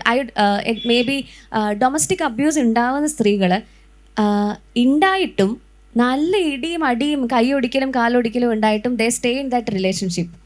So അതിപ്പോൾ ഞാൻ പറയട്ടെ, അതൊക്കെ കൾച്ചറലി എത്രമാത്രം സാൻഷൻഡ് ആണെന്ന് ആലോചിച്ച് നോക്കണേ. നമ്മുടെ മൂവീസിലും അല്ലെങ്കിൽ ഞാൻ പറയട്ടെ, ഈ ഇപ്പം എൻ്റെ നൈബർഹുഡില്ല, എനിക്ക് തോന്നുന്നു every one has A neighbourhood like that. ഇപ്പോൾ രാത്രി മുഴുവൻ നല്ല അടിയായിരിക്കും അടിക്കുന്നത്, വെള്ളം അടിച്ചിട്ട്. രാവിലെ അവർ വളരെ സ്വീറ്റായിട്ട് സംസാരിക്കും, എന്നിട്ട് അവർ പറയുകയും ചെയ്യും ഓക്കെ അവർ അങ്ങനെയാണ് രണ്ടെണ്ണം. ഇതെല്ലാം നമ്മൾ സിനിമയിലൊക്കെ വളരെ നോർമലൈസ് ചെയ്ത് കാണിക്കുന്ന കാര്യങ്ങളാണെന്ന് ഞാൻ പറഞ്ഞത്. And once in a while നമുക്കൊരു ബിരിയാണി കിട്ടുമ്പോൾ ഭയങ്കര വിശന്നിരിക്കുമ്പോൾ ബിരിയാണി നമ്മളിങ്ങനെ പ്രതീക്ഷിച്ചിരിക്കുകയാണ്, ഫുഡിന് വേണ്ടി പ്രതീക്ഷിച്ചിരിക്കുകയാണ്, നമുക്കൊന്നും കിട്ടുന്നില്ല. വൺസ് ഇൻ എ വൈൽ ഒരു ഇറ്റ് കിട്ടിയാലും നമ്മൾക്ക് ആ തരുന്ന ആളോട് ഭയങ്കര അഫിനിറ്റി ആയിരിക്കും. സോ അങ്ങനെ ഒരു ബോണ്ടിങ് വരും, മനസ്സിലായില്ലേ? അത് ഈ ആളുകൾ കളിയാക്കി പറയുന്നത് ഞാൻ കേട്ടിട്ടുണ്ട്. ഇപ്പോൾ ഒരു കള്ളുടിയൻ, സാറ് പറഞ്ഞ പോലെ തന്നെ ഒരു കള്ളുടിയൻ വന്ന് ഭാര്യനെ നല്ലപോലെ ഇടി ബഹളമായിരിക്കും. ഈ സ്ത്രീ കരഞ്ഞു വിളിക്കും, അയ്യോ എന്നെ തല്ലുന്നേ. നാട്ടുകാർ ഓടി വന്ന് ഇയാളെ തല്ലാൻ തുടങ്ങുമ്പോൾ അയ്യോ എൻ്റെ ഭർത്താവിനെ തല്ലല്ലേ, അദ്ദേഹത്തിനൊന്നും ചെയ്യരുത് എന്ന് പറയുന്ന രീതിയിലാണ് അതെന്താ വെച്ചാൽ നമ്മളെ പഠിപ്പിച്ചിരിക്കുന്ന അതാണ്. കല്യാണം കഴിച്ചു വിട്ടാൽ, എൻ്റെ അമ്മയൊക്കെ തുടക്കത്തിൽ അങ്ങനെയായിരുന്നു, ഇപ്പം അമ്മയൊക്കെ കംപ്ലീറ്റ്ലി മാറി. പക്ഷേ കല്യാണം കഴിപ്പിച്ചു വിട്ടാൽ ഭർത്താക്കന്മാരാകുമ്പോൾ തല്ലുകയൊക്കെ ചിലപ്പോൾ ചെയ്യും. അതാണ് നമ്മുടെ ലൈഫ്, നമ്മളത് സാക്രിഫൈസ് ചെയ്യണം കുടുംബത്തിന് വേണ്ടി. നമ്മൾ അങ്ങനെ പറഞ്ഞു ത്യാഗത്തിന് വളരെ വലിയൊരു ഇമ്പോർട്ടൻസ് ഉണ്ട്. ത്യാഗം ചെയ്ത് ഞാൻ പറയട്ടെ, നമ്മുടെ സൊസൈറ്റി തന്നെ അങ്ങനെ ഒരു ഇതിലാണ് നിൽക്കുന്നത്. ഐ മീൻ അതിന് ഭയങ്കര, അത് പ്രത്യേകിച്ച് സ്ത്രീകളാണെങ്കിൽ ഒരു പ്രത്യേക എക്സ്ട്രാ ഡയമെൻഷനോട് വരും അങ്ങനെ ത്യാഗം ചെയ്യുമ്പോൾ. അത് പറയാതിരിക്കാൻ പറ്റത്തില്ല, ബിക്കോസ് കൾച്ചറലി അങ്ങനെ തന്നെയാണ് കേട്ടോ. കാരണം ഇപ്പോൾ റോൾസ് കൈകാര്യം ചെയ്യുന്നതിലാണെങ്കിലും ഞാൻ പറഞ്ഞില്ലേ, പുരുഷന് ആ ഒരു മൊബിലിറ്റി ഭയങ്കര കൂടുതലാണ്. പക്ഷെ സ്ത്രീക്ക് ആക്ച്വലി ത്യാഗം ചെയ്ത് ആൻഡ് അതിങ്ങനെ അവരുടെ തലയിൽ വെച്ചു കൊടുക്കാൻ വേണ്ടിയിട്ട് പുതിയ ഭാരങ്ങൾ വെച്ചു കൊടുക്കാൻ, എസ്പെഷ്യലി മദർഹുഡ് ഒക്കെ പറയുന്നത് ഏറ്റവും നന്നായി സാക്രിഫൈസ് ചെയ്യുന്ന ഏറ്റവും തോന്നില്ല എത്ര സ്ത്രീകൾ ആക്ച്വലി പ്രഗ്നൻസി അല്ലെങ്കിൽ കുട്ടികളെ വളർത്തുന്നതിനെ കുറിച്ച് യഥാർത്ഥത്തിൽ ബോധവതികളായിട്ട് എത്ര പേര് പ്രഗ്നൻസിയിലേക്ക് കയറുന്നുണ്ട്. It is never an option in this society. അങ്ങനെ വേണ്ട ആവശ്യമുണ്ടോ? അത്രയ്ക്ക് പോപ്പുലേഷൻ കുറവൊന്നും ഇല്ലല്ലോ നമുക്ക്. someone has to really think, അവർക്ക് അതിനോടുള്ള കമ്മിറ്റ്മെന്റ് ഉണ്ടോ എന്ന് ആലോചിക്കണമല്ലോ. ഈ ഞാനിത് പാരൻറ്റിങ്ങിൻ്റെ കാര്യം പറയുമ്പോൾ തന്നെ നമ്മൾ നേരത്തെ പറഞ്ഞ ടോക്സിക് പാരൻറ്റിംഗ് എന്ന് പറയുമ്പോൾ ഇത് ശരിക്കും ഞാനെപ്പോഴും ചർച്ചകളിൽ സംസാരിക്കുമ്പോൾ ശ്രദ്ധിക്കുക, നമ്മളെപ്പോഴും സ്ത്രീകളുടെ പ്രശ്നങ്ങളെക്കുറിച്ച് മാത്രമാണ്. കാരണം ഇതിൽ ആത്യന്തികമായി ചിലപ്പോൾ അനുഭവിക്കുന്നത് വലിയ ശതമാനം സ്ത്രീകളായിരിക്കും. പക്ഷെ നമ്മൾ പുരുഷന്മാരെയും പ്രശ്നങ്ങളും അഡ്രസ്സ് ചെയ്യേണ്ടതല്ല. കാരണം റിലേഷൻഷിപ്പ് എന്തായാലും ഇപ്പോൾ സെയിം ജെൻഡർ റിലേഷൻഷിപ്പ് അല്ലാത്തതിലൊക്കെ എന്തായാലും വ്യത്യസ്തമായ രീതിയിൽ വളർത്തപ്പെട്ട മനുഷ്യന്മാരാണ്. സ്ത്രീകളെയും പുരുഷന്മാരെയും നമ്മുടെ സമൂഹത്തിൽ വളർത്തുന്നത് വളരെ വ്യത്യസ്തമായിട്ടാണ്. അവർക്ക് കിട്ടുന്ന അറിവുകൾ വ്യത്യസ്തമാണ്, അവരുടെ അനുഭവങ്ങൾ വ്യത്യസ്തമാണ്, അവരുടെ എക്സ്പെക്ടേഷൻസ് വ്യത്യസ്തമാണ് നമ്മൾ റിലേഷൻഷിപ്പിലേക്ക് ചെല്ലുമ്പോൾ. അപ്പോൾ ഇതിനെ അഡ്രസ്സ് ചെയ്യാൻ നമ്മൾ പലപ്പോഴും തയ്യാറാവുന്നത്. നമ്മൾ ആൺകുട്ടികളോട് സംസാരിക്കില്ല. നമ്മൾ എപ്പോൾ സ്ത്രീ ശാക്തീകരണം എന്ന് പറഞ്ഞാലും നമ്മൾ സ്ത്രീകളോട് മാത്രമേ സംസാരിക്കുള്ളൂ. ഇൻസ്റ്റിറ്റ്യൂഷനിലായാലും സ്ത്രീകൾക്കാണ് ട്രെയിനിങ്, എല്ലാം സ്ത്രീകളെ ബേസ് ചെയ്തിട്ട്. നമ്മൾ സ്ത്രീകളെ ഇങ്ങനെ ശാക്തീകരിച്ച് ഇങ്ങനെ കൊണ്ടു നിർത്തിയിട്ട് അവരുടെ കൂടെ പാർട്ട്നേഴ്സ് ആവേണ്ട പുരുഷന്മാരോട് സംസാരിക്കുകയോ അവരുടെ ഇമോഷണൽ പ്രശ്നങ്ങൾ അഡ്രസ്സ് ചെയ്യുകയോ ഒന്നും ചെയ്യാതെ പുരുഷന്മാർ പലപ്പോഴും ഹാൻഡിൽ ചെയ്യേണ്ടി വരെ വളരെ അംബീഷ്യസ് ആയിട്ടുള്ള വളരെ പ്രോഗ്രസീവ് ആയിട്ടുള്ള സ്ത്രീ ആയിരിക്കും. ഇതൊന്നും കിട്ടാത്ത ഒരു പുരുഷൻ ഹാൻഡിൽ ചെയ്യേണ്ടി വരും. അത് അവർക്ക് കൊടുക്കുന്ന ഒരു സ്ട്രെസ് ഉണ്ടെന്നാണ് ഞാൻ മനസ്സിലാക്കുന്നത്. ഒരു സഹജീവി എന്നുള്ള നിലയ്ക്ക് അവർക്ക് മനസ്സിലാക്കാൻ പറ്റില്ല എന്താണ് ഈ റിലേഷൻഷിപ്പിലെ പ്രശ്നമെന്നോ ഒന്നും അവർക്ക് മനസ്സിലാക്കാൻ സാധിക്കുന്നില്ല എന്ന് ഞാൻ പലപ്പോഴും വിചാരിക്കുന്നുണ്ട്. അങ്ങനെ ഒരു കൺസെപ്റ്റ് ഡോക്ടർ ചിന്തിച്ചിട്ടുണ്ട്? ഇതിൻ്റെ കൂടെ ഞാൻ ഡോക്ടറോട് ഒരു കാര്യം കൂടെ ആഡ് ഓൺ ചെയ്യട്ടെ. ഇപ്പം ടോക്സിക് പാരൻറ്റിംഗ് എന്ന് പറഞ്ഞില്ലേ, അത് നമുക്ക് എങ്ങനെയാണ് ടോക്സിക് പാരൻറ്റിംഗ് എന്ന് പറയാൻ പറ്റുക? ബിക്കോസ് ഓരോ പാരൻസിൻ്റെ പാരൻറ്റിങ്ങും ഡിഫറെൻ്റ് ആണ്. എന്നെ വളർത്തിയ പോലെയല്ല അഞ്ജുവിനെ വളർത്തുന്നത്, അതുപോലെയല്ല ഓരോ ആളുകളെ വളർത്തുന്നതും ഡിഫറെൻ്റ് ആണ്. അപ്പം അതിൽ നമുക്ക് എങ്ങനെ ജഡ്ജ് ചെയ്യാൻ പറ്റും പാരൻറ്റിംഗ് ഒക്കെ? അല്ല, ബേസിക്കലി ടോക്സിക് എന്ന് പറയുന്നത് തന്നെ നമ്മൾ ആ ഒരു പാറ്റേൺസിനെ നമുക്ക് പറയാൻ പറ്റത്തുള്ളൂ. കാരണം നമ്മൾ ഈ ടോക്സിക് ഈ ഒരു വേവ് വന്നപ്പോൾ പറ്റിയൊരു സംഭവം എന്താണെന്ന് വെച്ചാൽ we kept on blaming everyone. അവർ ടോക്സിക് ആയിരുന്നു. That's not what this is about. നമ്മൾ ആ പാറ്റേൺസ് കറക്റ്റ് ചെയ്യുക എന്നുള്ളതാണ്. ഈ പറഞ്ഞ പോലെ ഇപ്പം എനിക്ക് തോന്നിയിട്ടുണ്ട് ബൈ ഡിഫോൾട്ട് ഇവിടെ ഒരു മലയാളി മെയിലായിട്ട് ജനിച്ചുകൊണ്ട് തന്നെ ഐ വാസ് ടോക്സിക്. എൻ്റെ ഒരു കഴിഞ്ഞ 2-3 വർഷം പോരാ ഞാൻ നല്ല രീതിയിൽ ടോക്സിക് ആയിരുന്നു എൻ്റെ റിലേഷൻഷിപ്സ് എന്നാണ് ഞാൻ വിശ്വസിക്കുന്നത്. ആൻഡ് അത് തിരിച്ചറിയാൻ തന്നെ എനിക്കൊരു സമയം വേണ്ടി വന്നിട്ടുണ്ട്. ബീങ് എ സൈക്യാട്രിസ്റ്റ്, ഞാൻ മെഡിക്കൽ സ്റ്റുഡൻ്റ് ആയിരുന്നു, സൈക്യാട്രിസ്റ്റ് ആയിരുന്നു. എന്നിട്ട് പോലും എൻ്റെ ടോക്സിറ്റി പോലും എനിക്ക് കാണാനുള്ള, because that is in blind spot. കാരണം ബൈ ഡിഫോൾട്ട് ഇവിടെ മലയാളി മെയിലായിട്ട് ജനിക്കുമ്പോൾ തന്നെ നമുക്ക് കുറേ സാധനം കിട്ടുന്നുണ്ട്. അത് ടോക്സിക് ആണെന്ന് തിരിച്ചറിയണമെങ്കിൽ ഒരു സമയം എടുക്കും. എന്നാലും നിങ്ങൾക്ക് സ്ത്രീകളുടെ ഈ കാര്യങ്ങൾ അക്കോമഡേറ്റ് ചെയ്യാൻ പറ്റത്തുള്ളൂ, അല്ലെങ്കിൽ സൊസൈറ്റിയിൽ ആ ഇത് നിങ്ങൾക്ക് മനസ്സിലാകത്തുള്ളൂ. പക്ഷേ സാഡ്ലി നമ്മുടെ ഇപ്പോൾ മെൻ്റൽ ഹെൽത്ത് പ്രൊഫഷണലിൻ്റെ അടുത്ത് തന്നെ പുരുഷന്മാർ വരുന്നത് വളരെ കുറവാണ്. ആൻഡ് മെൻ്റൽ ഹെൽത്ത് പ്രൊഫഷണൽസ് തന്നെ ഇങ്ങനൊരു ആംഗിളിൽ പറയുന്നവരും വളരെ കുറവാണ്. ഇതിനൊരു സ്റ്റാൻഡർഡൈസേഷൻ ഇല്ലയെന്ന് ഞാൻ പറഞ്ഞത്. പലരും ഇത് പറഞ്ഞ പോലെ സബ്ജക്റ്റീവായിട്ടുള്ള ഒപ്പീനിയൻസ് ആണ് പറയുന്നത്. സോ ടോക്സിറ്റി എന്ന് പറയുന്നത് അതിൻ്റെ ഒരു സ്പെസിഫിക് മീനിങ് സത്യം പറഞ്ഞാൽ എനിക്ക് പറഞ്ഞോളൂ. എല്ലാവരും ടോക്സിക് എന്ന് പറഞ്ഞാൽ ആരാ ടോക്സിക്, എന്താ ടോക്സിക് എന്ന് ആലോചിക്കും. പക്ഷേ കാരണം ഓരോ ഇൻഡിവിജ്വൽ കേസിലും അത് ഭയങ്കര ഡിഫറൻ്റ് ആണ്. കാരണം ഇപ്പോൾ ഒരു വ്യക്തി മോശക്കാരനായിട്ടല്ല, പക്ഷെ ഒബ്വിയസ്ലി മോശക്കാരായിട്ടുള്ള അബ്യൂസീവ് ആയിട്ടുള്ള വ്യക്തികളും ഉണ്ട്, ഇല്ല എന്നല്ല ഞാൻ പറയുന്നത്, കംപ്ലീറ്റ്ലി അല്ല എന്നല്ല പറയുന്നത്. പക്ഷേ മെജോറിറ്റി കേസസിലും ആ പാറ്റേൺ ആണ് മിക്കവാറും വർക്ക് ആവാത്തത്. ഞാൻ ചോദിക്കാൻ വന്നത്, ഈ പുരുഷന്മാരോട് നമ്മൾ സംസാരിക്കേണ്ട ആവശ്യമില്ലേ? നമ്മൾ അവരുടെ ഇഷ്യൂസിനെ അഡ്രസ് ചെയ്ത് നമുക്കൊരു ഇപ്പോഴത്തെ സമൂഹത്തിലൊരു വേദി പുരുഷന്മാർ ഇരുന്ന് തരൂ അല്ല അവരുത്തണ്ടേ നമ്മൾ അല്ല ഞാൻ ചോദിക്കാം അതും കൂടി address it's very difficult to talk to men. അത് നമുക്കാണെങ്കിലും ഇപ്പോൾ പാർട്ട്ണർ ഇഷ്യൂസിലൊക്കെ ആണെങ്കിലും പുരുഷന്മാരോട് സംസാരിക്കാൻ ഭയങ്കര പാടാണ്. ഒന്നാമത്തെ കാര്യം ക്ലോസ്ഡ് ആണ്, by nature closed and shut down ആണ്. ഒരു ഇമോഷനെ കുറിച്ച് സംസാരിക്കാൻ ആണെങ്കിൽ അറിയത്തില്ല, ഈവൻ എനിക്കും അറിയത്തില്ല. ഞാൻ പറഞ്ഞു ഞാൻ ആണാണെന്നുള്ള കാര്യം മറന്നിട്ടല്ല ഞാൻ സംസാരിക്കുന്നത് കേട്ടോ. ഈ പറയുന്ന എല്ലാ കാര്യവും എനിക്ക് ആപ്ലിക്കബിൾ ആണ്. പക്ഷേ സ്ത്രീകൾക്ക് ഇപ്പോൾ ഞാൻ പറഞ്ഞില്ല, അവരൊന്ന് കരയാന്നൊക്കെ പറഞ്ഞു കഴിഞ്ഞാൽ അവൾ പെണ്ണല്ലേ, അവൾ കരഞ്ഞു എന്നുള്ളത് ഇറ്റ്സ് ഓക്കെ ആണ്. പക്ഷേ പുരുഷനോട് എന്തെങ്കിലും പ്രോബ്ലം ഉണ്ടോ എന്ന് ചോദിച്ചു കഴിഞ്ഞാൽ അതങ്ങനെ ഡിസ്ക്രൈബ് ചെയ്യാൻ അറിഞ്ഞൂടാ അവർക്ക്. ഇമോഷൻസ് എക്സ്പ്രസ് ചെയ്യാൻ പഠിപ്പിച്ചിട്ടില്ല, വെർബലൈസ് ചെയ്യാനും അറിയില്ല, വെർബലൈസ് ചെയ്യാൻ അറിഞ്ഞൂടാ, കരയാൻ പറ്റത്തില്ല. ആൻഡ് അതിൻ്റെ സാഡ് അവസ്ഥ എന്താണെന്ന് ഞാൻ പറഞ്ഞുതരാം. ബിക്കോസ് നമ്മളിപ്പോൾ സൂയിസൈഡിൻ്റെ ഒക്കെ സ്റ്റാറ്റിസ്റ്റിക്സ് എടുക്കുമ്പോൾ, and this is very surprising, നമ്മളിപ്പോൾ സൂയിസൈഡ് അറ്റംപ്റ്റ് കൂടുതൽ നടത്തുന്ന സ്ത്രീകളാണെങ്കിലും കംപ്ലീറ്റഡ് സൂയിസൈഡ് ഇപ്പോഴും പുരുഷന്മാർക്കാണ്. അത് ഓൾമോസ്റ്റ് 3 times കംപ്ലീറ്റഡ് സൂയിസൈഡ് പുരുഷന്മാർക്കാണ്. അതിനൊരു തമാശയും പറയും. നമ്മുടെ ഫ്രണ്ട് സർക്കിളിലുള്ള തന്നെ എത്ര പേര് അവരുടെ വിഷമത്തെ കുറിച്ച് ഈസി ആയിട്ട് സംസാരിക്കാൻ പറ്റുവാണെങ്കിൽ തന്നെ നിങ്ങൾ എത്ര റിസപ്റ്റീവ് ആവും? അല്ലെങ്കിൽ പണ്ടത്തെ ഫീമെയിൽ കോട്ടുകെട്ടുകൾക്കകത്തും ഇങ്ങനെ ഒരു സംഭവം കണ്ടിട്ടുണ്ട്. നമ്മൾ സംസാരിക്കാൻ നമ്മുടെ ഇമോഷൻസിനെ പറ്റി സംസാരിക്കാറുണ്ട്, പക്ഷെ പുരുഷന്മാർ കൂടി കഴിഞ്ഞ് കഴിയുമ്പോൾ they always talk about Elon Musk, sports, ഇതൊക്കെയാണ് usual topic. They don't talk about emotions. ഒരു ക്ലോസ്ഡ് രീതിയാണ്. കൾച്ചറലി നമുക്കതിനൊരു മാറ്റം വളരെ അത്യാവശ്യമല്ലേ എന്ന് ചോദിക്കും. നമ്മൾ ഇപ്പോഴത്തെ ഈ റിലേഷൻ നമ്മളെപ്പോഴും പ്രോബ്ലത്തിൻ്റെ മുകളിലാണല്ലോ നമ്മൾ പരിഹാരം നേടുന്നത്. അപ്പം നമ്മളൊക്കെ ഒരു സൈക്കോളജിക്കൽ ഹെൽപ്പ് എടുക്കുന്നത് നമ്മുടെ ഒരു ആഫ്റ്റർ 30s ഒക്കെ ആയിരിക്കും. നമ്മുടെ റൂട്ട് അപ്പോഴാണ് നമ്മൾ ഇരുന്ന് അനലൈസ് ചെയ്യുന്നത്. നമുക്ക് നമ്മുടെ റൂട്ട് കോസ് ഇന്നതൊക്കെയാണ്, നമ്മൾ ഇന്നതൊക്കെ നമ്മുടെ ലാക്ക് ഇതൊക്കെയാണ്, നമുക്ക് ഒരു ഇമോഷണൽ പ്രശ്നങ്ങൾ ഇതൊക്കെയാണ് നമ്മൾ അപ്പോഴേ തിരിച്ചറിയുന്നത്. നമുക്ക് നമ്മുടെ എഡ്യൂക്കേഷൻ സിസ്റ്റത്തിലോ നമ്മുടെ ഒരു കൾച്ചറൽ കൂട്ടായ്മകളിലോ ഒന്നും ഇത്ര മെൻ്റൽ ഹെൽത്ത് എന്ന് പറയുന്നതിനെ നമ്മൾ അഡ്രസ്സ് ചെയ്യുന്നേ ഇല്ല. അതുകൊണ്ടുണ്ടാകുന്നതാണ് പലപ്പോഴും നമ്മുടെ റിലേഷൻഷിപ്പിൽ പല പ്രശ്നങ്ങളും പിന്നെ ഇരുന്ന് റിയലൈസ് ചെയ്യുന്നത്. നമ്മുടെ പാറ്റേൺസ് ഇങ്ങനെയാണ്, നമ്മൾ ഇന്ന ആളുകളെയാണ് ചൂസ് ചെയ്യുന്നത്, അവർക്കൊക്കെ ഇങ്ങനത്തെ ചില സ്വഭാവ സവിശേഷതകളുണ്ട്, അതുകൊണ്ടാണ് നമ്മുടെ റിലേഷൻഷിപ്പ് പിന്നെയും പ്രശ്നത്തിലാവണേ നമ്മൾ പിന്നെയാണ് മനസ്സിലാക്കുന്നത്. അപ്പോൾ ഞാൻ എപ്പോഴും ആലോചിക്കും, നമ്മുടെ എഡ്യൂക്കേഷൻ സിസ്റ്റത്തിലും നമ്മുടെ ലിറ്ററേച്ചറിലും നമ്മുടെ സിനിമയിലൊക്കെ ഇത് കുറേയും കൂടി ഇപ്പോൾ കുമ്പളങ്ങി നൈറ്റ്സിലൊക്കെ എനിക്ക് ഹെൽപ്പ് വേണം, എന്നെ ഒന്ന് ഡോക്ടറെ കാണിക്കുമെന്ന് ഒരു കഥാപാത്രം ചോദിക്കുന്നത് എത്രയോ ലേറ്റ് ആയിട്ട്. അത് ചോദിക്കുമ്പോൾ ആ തിയേറ്ററിൽ ആൾക്കാർ ചിരിക്കുവാണ്. അതൊക്കെ ഒരു ഫണ്ണി സീനായിട്ടാണ് കാണുന്നവർ കൂടുതൽ. അല്ല, പക്ഷെ എനിക്ക് തോന്നുന്നു അത് ഗ്രാജുവലി മാറുമായിരിക്കും. നമ്മൾ ഓൺ സ്ക്രീനിൽ അല്ലെങ്കിൽ നമ്മൾ പുസ്തകങ്ങളിലും എല്ലാത്തിലും വായിച്ചിട്ടുള്ളതും കണ്ടിട്ടുള്ളതും എല്ലാം ഉള്ളിൽ ഒതുക്കി കുടുംബഭാരം, ജീവിതഭാരം ചുമലിലേറ്റി നിവർന്ന പുരുഷന്മാരെയാണ്. വിഷമം പുറത്ത് കാണിക്കാൻ പാടില്ല, മാത്രമല്ല സ്നേഹം പുറത്ത് കാണിക്കാൻ പാടില്ല. അത് ഗ്രാജുവലി ഇപ്പൊ ലവ് എക്സ്പ്രസ് ചെയ്യുന്നത് പ്രശ്നമാണ്. ഇപ്പൊ കാരണന്മാരെ നമ്മൾ നോക്കിയാൽ ആണുങ്ങൾ കൂടുതൽ അങ്ങനെ, ഞാൻ കേട്ടുള്ള പ്രോട്ടോടൈപ്പ് അങ്ങനെ തന്നെയാണ്. കാരണം പഴയ പുസ്തകങ്ങളിലും അല്ലെങ്കിൽ ഞാൻ കുറച്ച് ഈ മന റിലേറ്റഡ് ആയിട്ടുള്ള കുറേ ഫിലിംസ് ഒക്കെ ചെയ്യുമ്പോൾ അവിടെയൊക്കെ ഞാൻ ചില സ്ഥലങ്ങളിൽ കേട്ടിട്ടുണ്ട്, ഭാര്യയും ഭർത്താവും രാത്രി മാത്രമേ കാണുള്ളൂ പോലും. പക്ഷെ അങ്ങനെ പോലും പകൽ അവർക്ക് എക്സ്പ്രസ് ചെയ്യാനോ സംസാരിക്കാനോ ഒരു മൊമെന്റ് പോലും കൊടുക്കാത്ത സമയമുണ്ട്.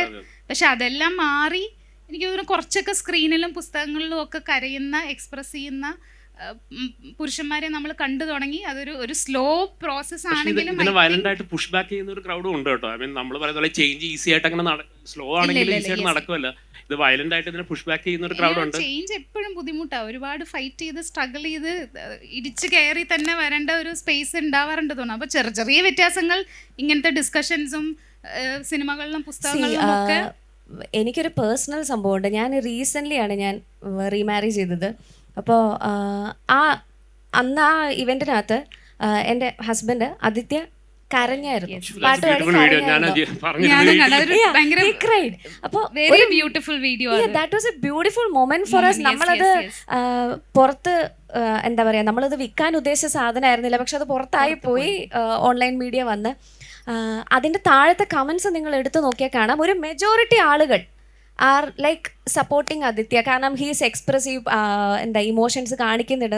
പക്ഷെ there is A category of ആൾക്കാർ സേയിങ് ദാറ്റ്, ഞാൻ ആ കമൻറ്റ് ഇപ്പോഴും ഓർത്തിരിക്കുന്നുണ്ട്, ഓ EMIൻ്റെ ബില്ല് വന്നിട്ടുണ്ടാവും, that is Y he's crying, അങ്ങനത്തെ കുറേ കമന്റ്സ് ഉണ്ട്. അവരെ മാറ്റാൻ നമുക്ക് ഒരിക്കലും അങ്ങനത്തെ ഒരു സെറ്റ് ഓഫ് ആളുകളുണ്ട് ഡിഫെൻസീവ് ഒരു ആയിട്ട് മെജോറിറ്റി ആളുകൾ സപ്പോർട്ട്, എനിക്ക് തോന്നുന്നു ഒരു 5 years മുന്നേ ആണെങ്കിൽ ഇത്ര സപ്പോർട്ട് സീറോ സപ്പോർട്ടായിരുന്നേനെ. അപ്പൊ ഇപ്പം അതൊരു പോസിറ്റീവ്, ഒരു പ്രതീക്ഷ നൽകുന്ന ഒരു കാര്യമാണ്. ആൻഡ് അതേപോലെ തന്നെ ഞാൻ എപ്പോഴും സംസാരിക്കാനുള്ള ഒരു കാര്യമാണ്, നമ്മൾ സ്കൂളിൽ നിന്ന് പഠിപ്പിക്കുമ്പോൾ മുതൽ ഇത് മനുഷ്യരാണ്, ആണാണെങ്കിലും പെണ്ണാണെങ്കിലും മനുഷ്യരാണ്, നമ്മൾ സഹജീവികളായിട്ട് ജീവിക്കേണ്ടവരാണ്, നമ്മൾ അങ്ങോട്ടും കമ്പാഷനേറ്റായി കൈൻഡായി ജീവിക്കേണ്ടവരാണ് എന്നുള്ളൊരു ക്ലാസ് കൊടുക്കേണ്ടത് വളരെ അത്യാവശ്യമാണെന്ന് തോന്നുന്നു. അതേപോലെ തന്നെയാണ് ഈ വുമൺ എംപവർമെൻറ്റ് എന്ന് പറഞ്ഞാൽ നമ്മൾ വുമണിൽ ഫോക്കസ് ചെയ്യുന്ന സമയത്ത് ഈ എംപവേർഡായ വുമൺ എങ്ങനെ ഹാൻഡിൽ ചെയ്യണമെന്ന് ഞങ്ങൾ മെന്നിന് പറഞ്ഞു കൊടുക്കുന്നില്ല, അല്ലെങ്കിൽ അവർ കൺഫ്യൂസ്ഡ് ആയി പോവാണ്, അവർക്ക് ആക്സെപ്റ്റ് ചെയ്യാൻ പറ്റുന്ന അങ്ങനെ സത്യം ഡോക്ടർ പറഞ്ഞത് അനുപറഞ്ഞ വളരെ കറക്റ്റാണ്. ഞാൻ പേടിയായിരിക്കും, പക്ഷെ അവർ എക്സ്പ്രസ് ചെയ്യുന്ന വേറെ പല രീതിയിലുമാണ്, ദേഷ്യമായിട്ടും. അതിനെ അഡ്രസ്സ് ചെയ്യാൻ ഒരു വേദിയിൽ അതെന്ന് എനിക്ക് എപ്പോഴും തോന്നാറുണ്ട്. നമ്മൾ സംസാരിക്കുമ്പോഴൊക്കെ ഈ അവരുടെ ഭയത്തെ, അതുകൊണ്ടാണ് ഈ കമന്റുകൾ നമ്മളിപ്പോൾ നിങ്ങളൊക്കെ അനുഭവിക്കേണ്ടാവും സോഷ്യൽ മീഡിയയിൽ ഭയങ്കര ഇത് വരുന്നത്.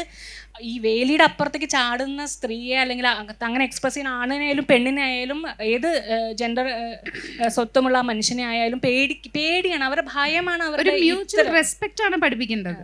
തീർച്ചയായിട്ടും. അതേപോലെ നേരത്തെ പറഞ്ഞ നമ്മൾ ഈ ഒരാളെ കിട്ടിക്കഴിഞ്ഞാൽ ഫോർ എവർ എന്ന് പറഞ്ഞൊരു കൺസെപ്റ്റ് ഉണ്ടല്ലോ നമ്മുടെയൊക്കെ ഇടയ്ക്ക്. നമ്മൾ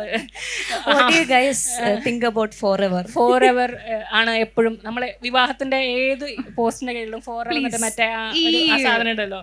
ഫോർ എവർ ഒക്കെ മാറ്റേണ്ട സമയം കഴിഞ്ഞില്ലേ? അല്ല, ഫോർ എവർ സ്റ്റക്കായിട്ട് കുറെ പേര് ജീവിതം അതാണ് പറഞ്ഞത്. നമ്മൾ ഈ ഫോർ എവർ കോൺസെപ്റ്റിൽ നമ്മളെ പെടുത്തിയിട്ട് നമ്മളൊരു ബോംബിന്റെ മേലെ ആയിരിക്കണം, നമ്മൾ സങ്കടവും ദേഷ്യവും പ്രശ്നവും വഴക്കും അടി ഇടി ലഹളത്തിന്റെ ഒക്കെ നടുക്ക് ഒരു ബോംബും കൈ പിടിച്ചിട്ട് നമ്മൾ എന്തിനാണ് ഈ ഫോർ എവറിന് വേണ്ടി ഇരിക്കുന്നത്? ഞാനൊരു ഇത് ചോദിക്കട്ടെ, ഈ ഇപ്പോൾ ഒരു റിലേഷൻഷിപ്പിന്റെ സക്സസ് തീരുമാനിക്കുന്ന അതിന്റെ ഇയേഴ്സ് ആണോ? ഞാൻ അത് തന്നെ ചോദിക്കാൻ വന്നത്. ഞാൻ എപ്പോഴും ഇൻസ്റ്റാഗ്രാമിൽ വയസ്സായ ആളുകൾ കൈപിടിച്ച് നടക്കുന്ന വീഡിയോ കാണുമല്ലോ, വളരെ എൽഡർലി കപ്പിൾസ്. അവർ അത് ഭയങ്കര റൊമാൻറ്റിസൈസ് ചെയ്തിട്ട് see the true love, this is love, നോക്കൂ പുതിയ തലമുറ കണ്ടുപഠിക്കൂ എന്നൊക്കെ. അപ്പം ഞാനല്ലോ എൻ്റെ വീട്ടിൽ എൻ്റെ ഒരു വല്യമ്മയും വല്യച്ഛനുണ്ട്. വല്യമ്മ വിവാഹം കഴിഞ്ഞ് വന്ന സമയത്ത് അവർക്ക് സംസാരിക്കാനുള്ള സ്വത്ത് എങ്ങനെ ഭാഗം വയ്ക്കണം, അവരുടെ അധ്യാപികയാണ്, അവർക്ക് എങ്ങനെ സ്കൂളിൽ പോകണം എന്നുള്ളത് പോലും തീരുമാനിക്കാനുള്ള അവകാശമില്ല. ഇപ്പോൾ അവർക്ക് 75 ആയി. അവർ നാളെ റോട്ടിൽ കൂടെ കൈ പിടിച്ച് നടക്കുമ്പോഴും ഈ ആൾക്കാരിങ്ങനെ പറയും വാവ് നോക്കൂ എന്തൊരു നല്ല കപ്പിൾ. പക്ഷെ ആ സ്ത്രീ ആ റിലേഷൻഷിപ്പിൽ അനുഭവിച്ച സ്ട്രഗിൾ മുഴുവൻ നമുക്കറിയാം. അപ്പോൾ ഇത്രയും കാലം 80 വർഷം ഒരുമിച്ച് ജീവിച്ചു, 50 വർഷം ഒരുമിച്ച് ജീവിച്ചു, അതാണോ നിങ്ങളൊരു റിലേഷൻഷിപ്പിന്റെ?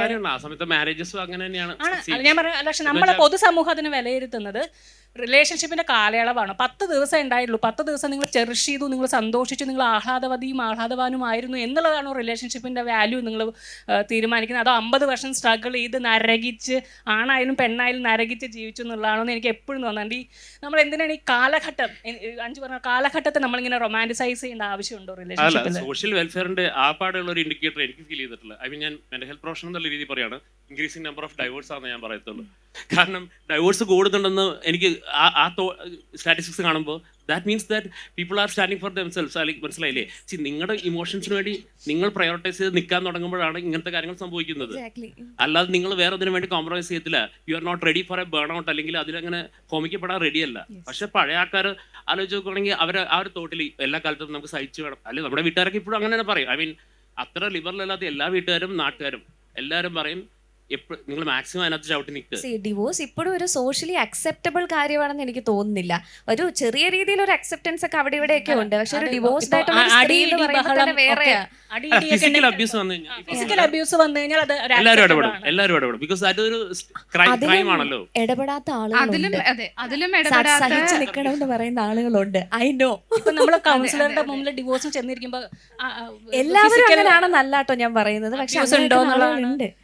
എനിക്കറിയുന്ന ഒരുപാട് ആളുകളുണ്ട് ഈ റിലേഷൻഷിപ്പിൽ ഫോർ എവർ ടാഗിന് വേണ്ടിയിട്ട് ഫിസിക്കൽ അബ്യൂസ് സഹിച്ചു നിൽക്കുന്ന ഒരുപാട് ആളുകളെ ഇപ്പോഴും ഇന്നത്തെ കാലത്തും എനിക്കറിയാം. എനിക്ക് പേഴ്സണലി റിലേഷൻഷിപ്പിന്റെ ഫോർ എവറിന്റെ അപ്പുറത്തേക്ക് സമാധാനവും സന്തോഷവും ആരോഗ്യവുമാണ് ലൈഫിൽ ഏത് മനുഷ്യനായാലും. നമ്മൾ ഇങ്ങനെയൊക്കെ സംസാരിക്കുമ്പോൾ പീപ്പിൾ ഹിയർ ഇറ്റ് as ഒരു ചെറിയ പ്രോബ്ലം ഉണ്ട് നമ്മളെ വാക്കൗട്ട് No, ചെയ്യും. no, so that is not what we are talking about. Yeah. See എല്ലാവരും റിലേഷൻഷിപ്പിൽ മാക്സിമം ഇൻവെസ്റ്റ് ചെയ്യും, മാക്സിമം പണിയെടുക്കുകയൊക്കെ തന്നെയാണ് ചെയ്യുന്നത്. ആരും അങ്ങനെ പെട്ടെന്ന് വാക്കൗട്ട് ഒന്നും ചെയ്യത്തില്ല. അത് രണ്ട് മനുഷ്യരാണ് അവിടെ പക്ഷെ ജീവിക്കുന്നത്. രണ്ട് അപ്പം മനുഷ്യർ സമയം തന്നെ not at the cost of another person. അതാണ് നമ്മൾ ഉദ്ദേശിക്കുന്നത്. അല്ല, ഈ രണ്ട് മനുഷ്യർക്കും രണ്ട് ചിന്താഗതി, രണ്ട് ജീവിതം, രണ്ട് രീതികൾ, രണ്ട് അഭിപ്രായങ്ങൾ എല്ലാം ഉണ്ടാവും.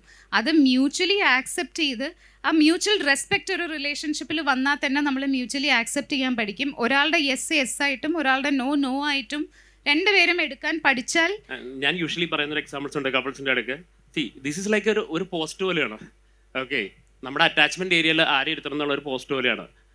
അത് അവർ ആ ക്വാളിഫിക്കേഷനിൽ നിന്ന് മാറി പോകുമ്പോൾ നമ്മൾ ആക്ച്വലി ആ പോസ്റ്റ് വേക്കൻ്റ് ആവും, കുറച്ച് ആൾ സിംഗിൾ ആയിട്ടിരിക്കും, പിന്നെ ആ പോസ്റ്റിലേക്ക് വേറെ ആളെ നിയമിക്കും. ആക്ച്വലി അതാണ് സംഭവിക്കുന്നത്. കാരണം നമ്മൾ മാരേജിന് മുമ്പ് നമ്മൾ എത്ര റിലേഷൻഷിപ്പിൽ പോയാലും അതിനൊന്നും അങ്ങനെ പറയുന്നില്ലല്ലോ. ബ്രേക്കപ്പ് ഒക്കെ നോർമൽ ആണല്ലോ കുറച്ചും കൂടെ. പിന്നെ പെട്ടെന്ന് ഔട്ട് ഓഫ് ദ ബ്ലൂ എന്താ മാരേജ് കഴിയുമ്പോൾ എങ്ങനെ പെട്ടെന്ന് ഇതെങ്ങനെ ഫോർവേഡ് വരെ മറ്റേ ഒറ്റ ഇതിലും പോകാൻ പറ്റുക. സി അതിനകത്ത് തന്നെ ഒരു അസ്വാഭാവികത ഇല്ലേ? തീർച്ചയായിട്ടും അതിനൊരു ഓപ്പൺനെസ് വേണമെന്ന് പറഞ്ഞു ഇങ്ങനത്തെ കാര്യങ്ങൾ ഡിസ്കസ് ചെയ്യാൻ at any point of time. അല്ലെങ്കിൽ ഇപ്പോൾ കുട്ടികൾ പോലത്തെ കൺസിഡറേഷൻസിലേക്ക് ചാടുമ്പോൾ നിങ്ങൾ ഞാൻ പറഞ്ഞില്ല ഇങ്ങനത്തെ കാര്യങ്ങൾ ഡിസ്കസ് ചെയ്തിട്ട് വേണം പോകാൻ. അല്ലാതെ എല്ലാം ബ്ലൈൻഡ് ആയിട്ട് ഓക്കെ ഫോർവേഡ് ഞാൻ പിടിച്ചു വെക്കും കുട്ടികളുള്ളതല്ലേ. വേറൊരു എക്സാമ്പിൾ ആണ് എല്ലാവരും പറയുന്നത്, കുട്ടികളുള്ളതുകൊണ്ട് നമുക്ക് പിരിയാൻ പറ്റത്തില്ല. അപ്പൊ ഇത് കേൾക്കുമ്പോൾ നിങ്ങളെന്ത് റൂഡാ, പിള്ളേരുടെ കാര്യം ആലോചിക്കണ്ടേ. എന്നോടും ചോദിക്കാറുണ്ടായിരുന്നു, ഓ അഞ്ജുവിന് കുട്ടികൾ ഇല്ലാത്തത് കൊണ്ട് കുറച്ചും കൂടെ എളുപ്പമായി എന്നുള്ളത്. അങ്ങനെയല്ല, എനിക്ക് കുട്ടികൾ ഉണ്ടായിരുന്നെങ്കിലും എനിക്കത് പ്രശ്നമാണെന്ന് തോന്നിക്കഴിഞ്ഞാൽ വാക്കൗട്ട് ചെയ്യാനുള്ള ഇതുണ്ട്. I know people. കുട്ടികളുടെ പോയിന്റ് ഓഫ് വ്യൂ തന്നെ ഒന്ന് ആലോചിച്ച് ഒരു വീട്ടില് രണ്ട് പേര് അടിയായിട്ട് അടി വേണ്ട, അവർ മിണ്ടാതെ രണ്ട് ധ്രുവത്തിൽ താമസിക്കുന്നു. പുറത്തോട്ട് നോക്കുമ്പോൾ അവര് ലവിങ് കപ്പിളാണ്. ഓക്കെ, സോ അവരെന്താ ലേൺ ചെയ്യുന്നത്? So that is there idea of adult relationships. അതാണ് സ്നേഹം, പ്രണയം എന്ന് പറയുന്നത്, അല്ലെങ്കിൽ അഡൾട്ട് ബന്ധങ്ങൾ എന്ന് പറഞ്ഞാൽ ഇതാണെന്നാണ് അവർ വിചാരിക്കുക. പക്ഷെ ഓൺ ദ അതർ ഹാൻഡ് നമ്മളിപ്പോൾ ഡൈവോഴ്സ് ചെയ്ത് രണ്ടിടത്ത് നിൽക്കുകയെന്ന് വിചാരിക്കുക. അപ്പോൾ അവർക്ക് മനസ്സിലാവും അവർ തമ്മിൽ ഡിസഗ്രിമെന്റ് ഉണ്ടായി, അവർ പറഞ്ഞ് സംസാരിച്ചു, അവരിപ്പോഴും ഒരുമിച്ച് കോഎക്സിസ്റ്റ് ചെയ്ത് ഇങ്ങനത്തെ കാര്യങ്ങൾ ഒരുമിച്ച് നിൽക്കുന്നുണ്ട്. ഞാനൊരു സംശയം ചോദിച്ചോട്ടെ, ഇപ്പോൾ എപ്പോഴും ആൾക്കാർ പറയുന്നൊരു സംഭവം, ഈ കുട്ടികൾ ഇതിനകത്തുണ്ടെങ്കിൽ ഡിവോഴ്സ് നടന്നു കഴിഞ്ഞ് കഴിഞ്ഞാൽ അവർ സിംഗിൾ പേരന്റ് ആയിട്ട് വളരുമ്പോൾ അവർക്ക് അതിൻ്റെതായിട്ടുള്ള ബുദ്ധിമുട്ടുകൾ ഉണ്ടെന്നുള്ളത്. So what you have to say about that? പക്ഷെ അതിനെക്കാട്ടിലും എനിക്ക് തോന്നുന്നു അതിന്റെ മുന്നേയുള്ള ട്രോമയാണ് പ്രശ്നം. ശരിക്കുള്ള ബ്രോക്കൺ ഫാമിലി ഇതാണ്. എന്താ വെച്ചാൽ അച്ഛനും അമ്മയും തമ്മിൽ യാതൊരു ബന്ധമില്ല, പക്ഷെ പുറത്തോട്ട് അവർ വളരെ ഹാപ്പി കപ്പിളായിട്ട് പ്രിറ്റൻഡ് ചെയ്യുന്നു. And they have their own thing going on. അങ്ങനെയുള്ള ഒത്തിരി ഫാമിലി ഉണ്ട് സൊസൈറ്റിയിൽ, ആർക്കും ഡിനൈ ചെയ്യാൻ പറ്റത്തില്ല കാര്യം. ആൻഡ് അപ്പോൾ പിള്ളേർ കാണുമ്പോൾ okay this is what adult റിലേഷൻഷിപ്പിൽ. സോ അവരത് അപ്പോൾ തന്നെ അത് അവരുടെ തലേന്ന് പോയി. പിന്നെ അവർ വിചാരിക്കും okay this is pleasure based ആയിട്ട് അവർ റിലേഷൻഷിപ്പിനെ കാണത്തുള്ളൂ. അവർക്ക് വേറെ ഒന്നും രജിസ്റ്റർ ആവില്ല. ബിക്കോസ് പിള്ളേർ അതല്ലേ പഠിക്കുന്നത്, പിള്ളേർക്ക് വേറെ മോഡൽസ് ഇല്ലല്ലോ. അതേസമയം രണ്ടുപേർ പിരിഞ്ഞു നിൽക്കുന്ന പറഞ്ഞാൽ വളരെ ഈസി ആയിട്ട് പിള്ളേർക്ക് മനസ്സിലാവും. പിള്ളേർക്ക് ലോജിക്കലി എന്ത് സാധനം എക്സ്പ്ലെയിൻ ചെയ്താലും പിള്ളേർക്ക് മനസ്സിലാവും. പിള്ളേർക്ക് വെറുതെ ഒരു ഇമോഷൻ നമ്മൾ ബ്ലണ്ട് ആയിട്ട് ഇട്ട് കൊടുത്തിട്ട് അതിനെ എക്സ്പ്ലെയിൻ ചെയ്യാതിരിക്കുമ്പോഴാണ് മനസ്സിലാവാതിരിക്കുന്നത്. അത് അച്ഛനും അമ്മ എല്ലായിടത്തും കൈ പിടിച്ച് നടക്കുന്നു, ഒരുമിച്ച് നിന്ന് ഫോട്ടോ എടുക്കുന്നു, വീട്ടിൽ ചെന്ന് അവർ മിണ്ടത്തേ ഇല്ല. അതാണ് ഭയങ്കര ഒരു ഇറപ്പയറബിൾ ഡാമേജ് പിള്ളേരുടെ മെന്റൽ ഹെൽത്ത്. സോ ശരിക്കുള്ള ബ്രോക്കൺ ഫാമിലി അങ്ങനത്തെ ഫാമിലീസ് ആണെന്ന് ഞാൻ പറയാറ്. എനിക്ക് തോന്നുന്നു കുറച്ച് ക്വസ്റ്റ്യൻസ് എടുത്തിട്ട് നമുക്ക് നമ്മൾ മാത്രം ഇങ്ങനെ എന്തോ ആധികാരികമായ ആളുകളെ പോലെ സംസാരിക്കുന്ന എന്തെങ്കിലും ചോദ്യങ്ങൾ ഉണ്ടെങ്കിൽ. രണ്ടുപേരുടെ റിലേഷൻഷിപ്പില് അപ്പൊ ഫാമിലിക്ക് ഇമ്പോർട്ടൻസ് ഇല്ലേ? ഫാമിലി, അച്ഛൻ അമ്മ, പെൺകുട്ടിയുടെ അച്ഛനും അമ്മയും, അങ്ങനെ റിലേഷൻഷിപ്പില് രണ്ടുപേര് തമ്മിലല്ലേ കല്യാണം കഴിക്കുന്നത്? ഫാമിലി തമ്മിലല്ലല്ലോ കല്യാണം കഴിച്ചത് അല്ലേ? ഫാമിലി രണ്ടുപേര് തമ്മിലല്ലേ കല്യാണം കഴിച്ചത്? കല്യാണം എന്ന് പറയുന്നത് ഫാമിലി തമ്മില്ല. കല്യാണം എന്ന് പറയുന്നത് ഫാമിലി തമ്മിലല്ല അങ്കിൾ. ഇതപ്പം സോറി സർ, ഇൻഡിവിജ്വലിസ്റ്റിക് ആവുക. ഇന്നൊരു റിലേഷൻഷിപ്പിൽ കയറി, പിന്നെ അടുത്ത അത് ശരിയായില്ല, അപ്പൊ അടുത്ത ഇതിൽ കയറുന്നു, അതും ശരിയായില്ലെങ്കിൽ പിന്നെ എന്തോ ഫാമിലി എന്തോ? What is the family? Sir പറഞ്ഞ പോയിന്റ് എനിക്ക് മനസ്സിലായി. ഫാമിലീസ് ഭയങ്കര മാറ്റർ ചെയ്യുന്നുണ്ട്. പക്ഷെ ഞാൻ പറഞ്ഞില്ലേ അതൊരു സെക്കൻഡറി ആയിട്ടേ ഉള്ളൂ. ഈ പ്രൈമറി അവരുടെ തമ്മിലല്ലേ. അവർ തമ്മിൽ ഞാൻ പറയട്ടെ, ഒരു വിത്തില്ലാതെ അവിടെ നമ്മൾ എന്തോരം വെള്ളം ഒഴിച്ചാലും ആ ചെടി വളരും. ഇപ്പോഴത്തെ കാലത്ത് both are equal. Girl and boy is equal. They know everything. They have lot of expectations. And for slight matter, as you said earlier, ചെറിയ കാര്യത്തിന് വരെ പിണങ്ങി അങ്ങ് പോവാ. ജസ്റ്റ് വെറും നിസ്സാര കാര്യം. അല്ല നമ്മൾ ചെറിയ കാര്യത്തിന് പിണങ്ങണം എന്നല്ല നമ്മൾ സംസാരിച്ചുകൊണ്ടിരുന്നത്. അങ്ങനെ പ്രാക്ടിക്കലി അങ്ങനെ അതെ, അങ്ങനെ ആളുകൾ ഉണ്ട്. പക്ഷേ സാർ ചോദിച്ച ക്വസ്റ്റ്യൻ ഇപ്പം കല്യാണം ഈസ് ഓൾവേസ് ഒരു രണ്ട് വ്യക്തികൾ തമ്മിലാണ്. പക്ഷെ ഫാമിലി അതിന്റെ ഒരു സപ്പോർട്ട് സിസ്റ്റം ആണ് എന്നാണ് ഞാൻ മനസ്സിലാക്കുന്നത്. പിന്നെ തലമുറകൾ മാറിക്കൊണ്ടിരിക്കുകയാണ്. സാറ് താമസിച്ച 50 വർഷത്തിനും എൻ്റെ അമ്മമ്മ ഉണ്ടായിരുന്ന സമയത്ത് പായെടുത്ത് പുറത്ത് വെച്ചാൽ അല്ല, റിലേഷൻഷിപ്പ് ഇപ്പോഴത്തെ തീരുമായിരുന്നു. ഇപ്പോഴത്തെ എൻ്റെ അമ്മയുടെ കാര്യമാണ് സമയത്ത് പായെടുത്ത് പുറത്ത് വെച്ചാൽ റിലേഷൻഷിപ്പ് തീരില്ല, കോടതി പോയി ഡിവോഴ്സ് വാങ്ങണം. എൻ്റെ സമയത്ത് പായെടുത്ത് പുറത്ത് വെച്ചാൽ എന്ന് മാറും നമുക്ക് വാശി പിടിക്കാൻ പറ്റില്ലല്ലോ. സമൂഹം മാറിക്കൊണ്ടിരിക്കുകയാണ്, ആളുകൾ വളർന്നുകൊണ്ടിരിക്കുകയാണ്. അതിനെ ആക്സെപ്റ്റ് ചെയ്യുക. നിങ്ങൾക്ക് ആക്സെപ്റ്റ് ചെയ്യാൻ പറ്റില്ല, നിങ്ങൾ മാറി നിൽക്കുക. പുതിയ തലമുറയല്ലേ, എന്നാലും സാറിന് എന്തായാലും ഡിവോഴ്സ് വരുന്നില്ല. അപ്പോൾ മാറി നിൽക്കുക. കാരണം നമുക്ക് മനസ്സിലാവാത്ത പല കാര്യങ്ങളും ലോകത്തുണ്ടാവും. അവരുടെ ഇമോഷൻസിനെ നമുക്കൊരു 50 വർഷം മുന്നത്തെ സെൻസിറ്റിവിറ്റി കൊണ്ട് ഒരിക്കലും പറ്റില്ല.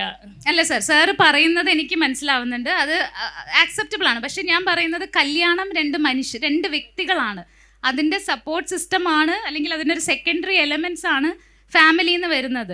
2 പേർക്ക് ഒരിക്കലും ഒരുമിച്ച് ജീവിക്കാൻ പറ്റില്ല എന്നുള്ളൊരു അവസ്ഥ വന്നു കഴിഞ്ഞാൽ അവിടെ ഫാമിലി എന്ത് ചെയ്തിട്ടും കാര്യമില്ല, അല്ലേ?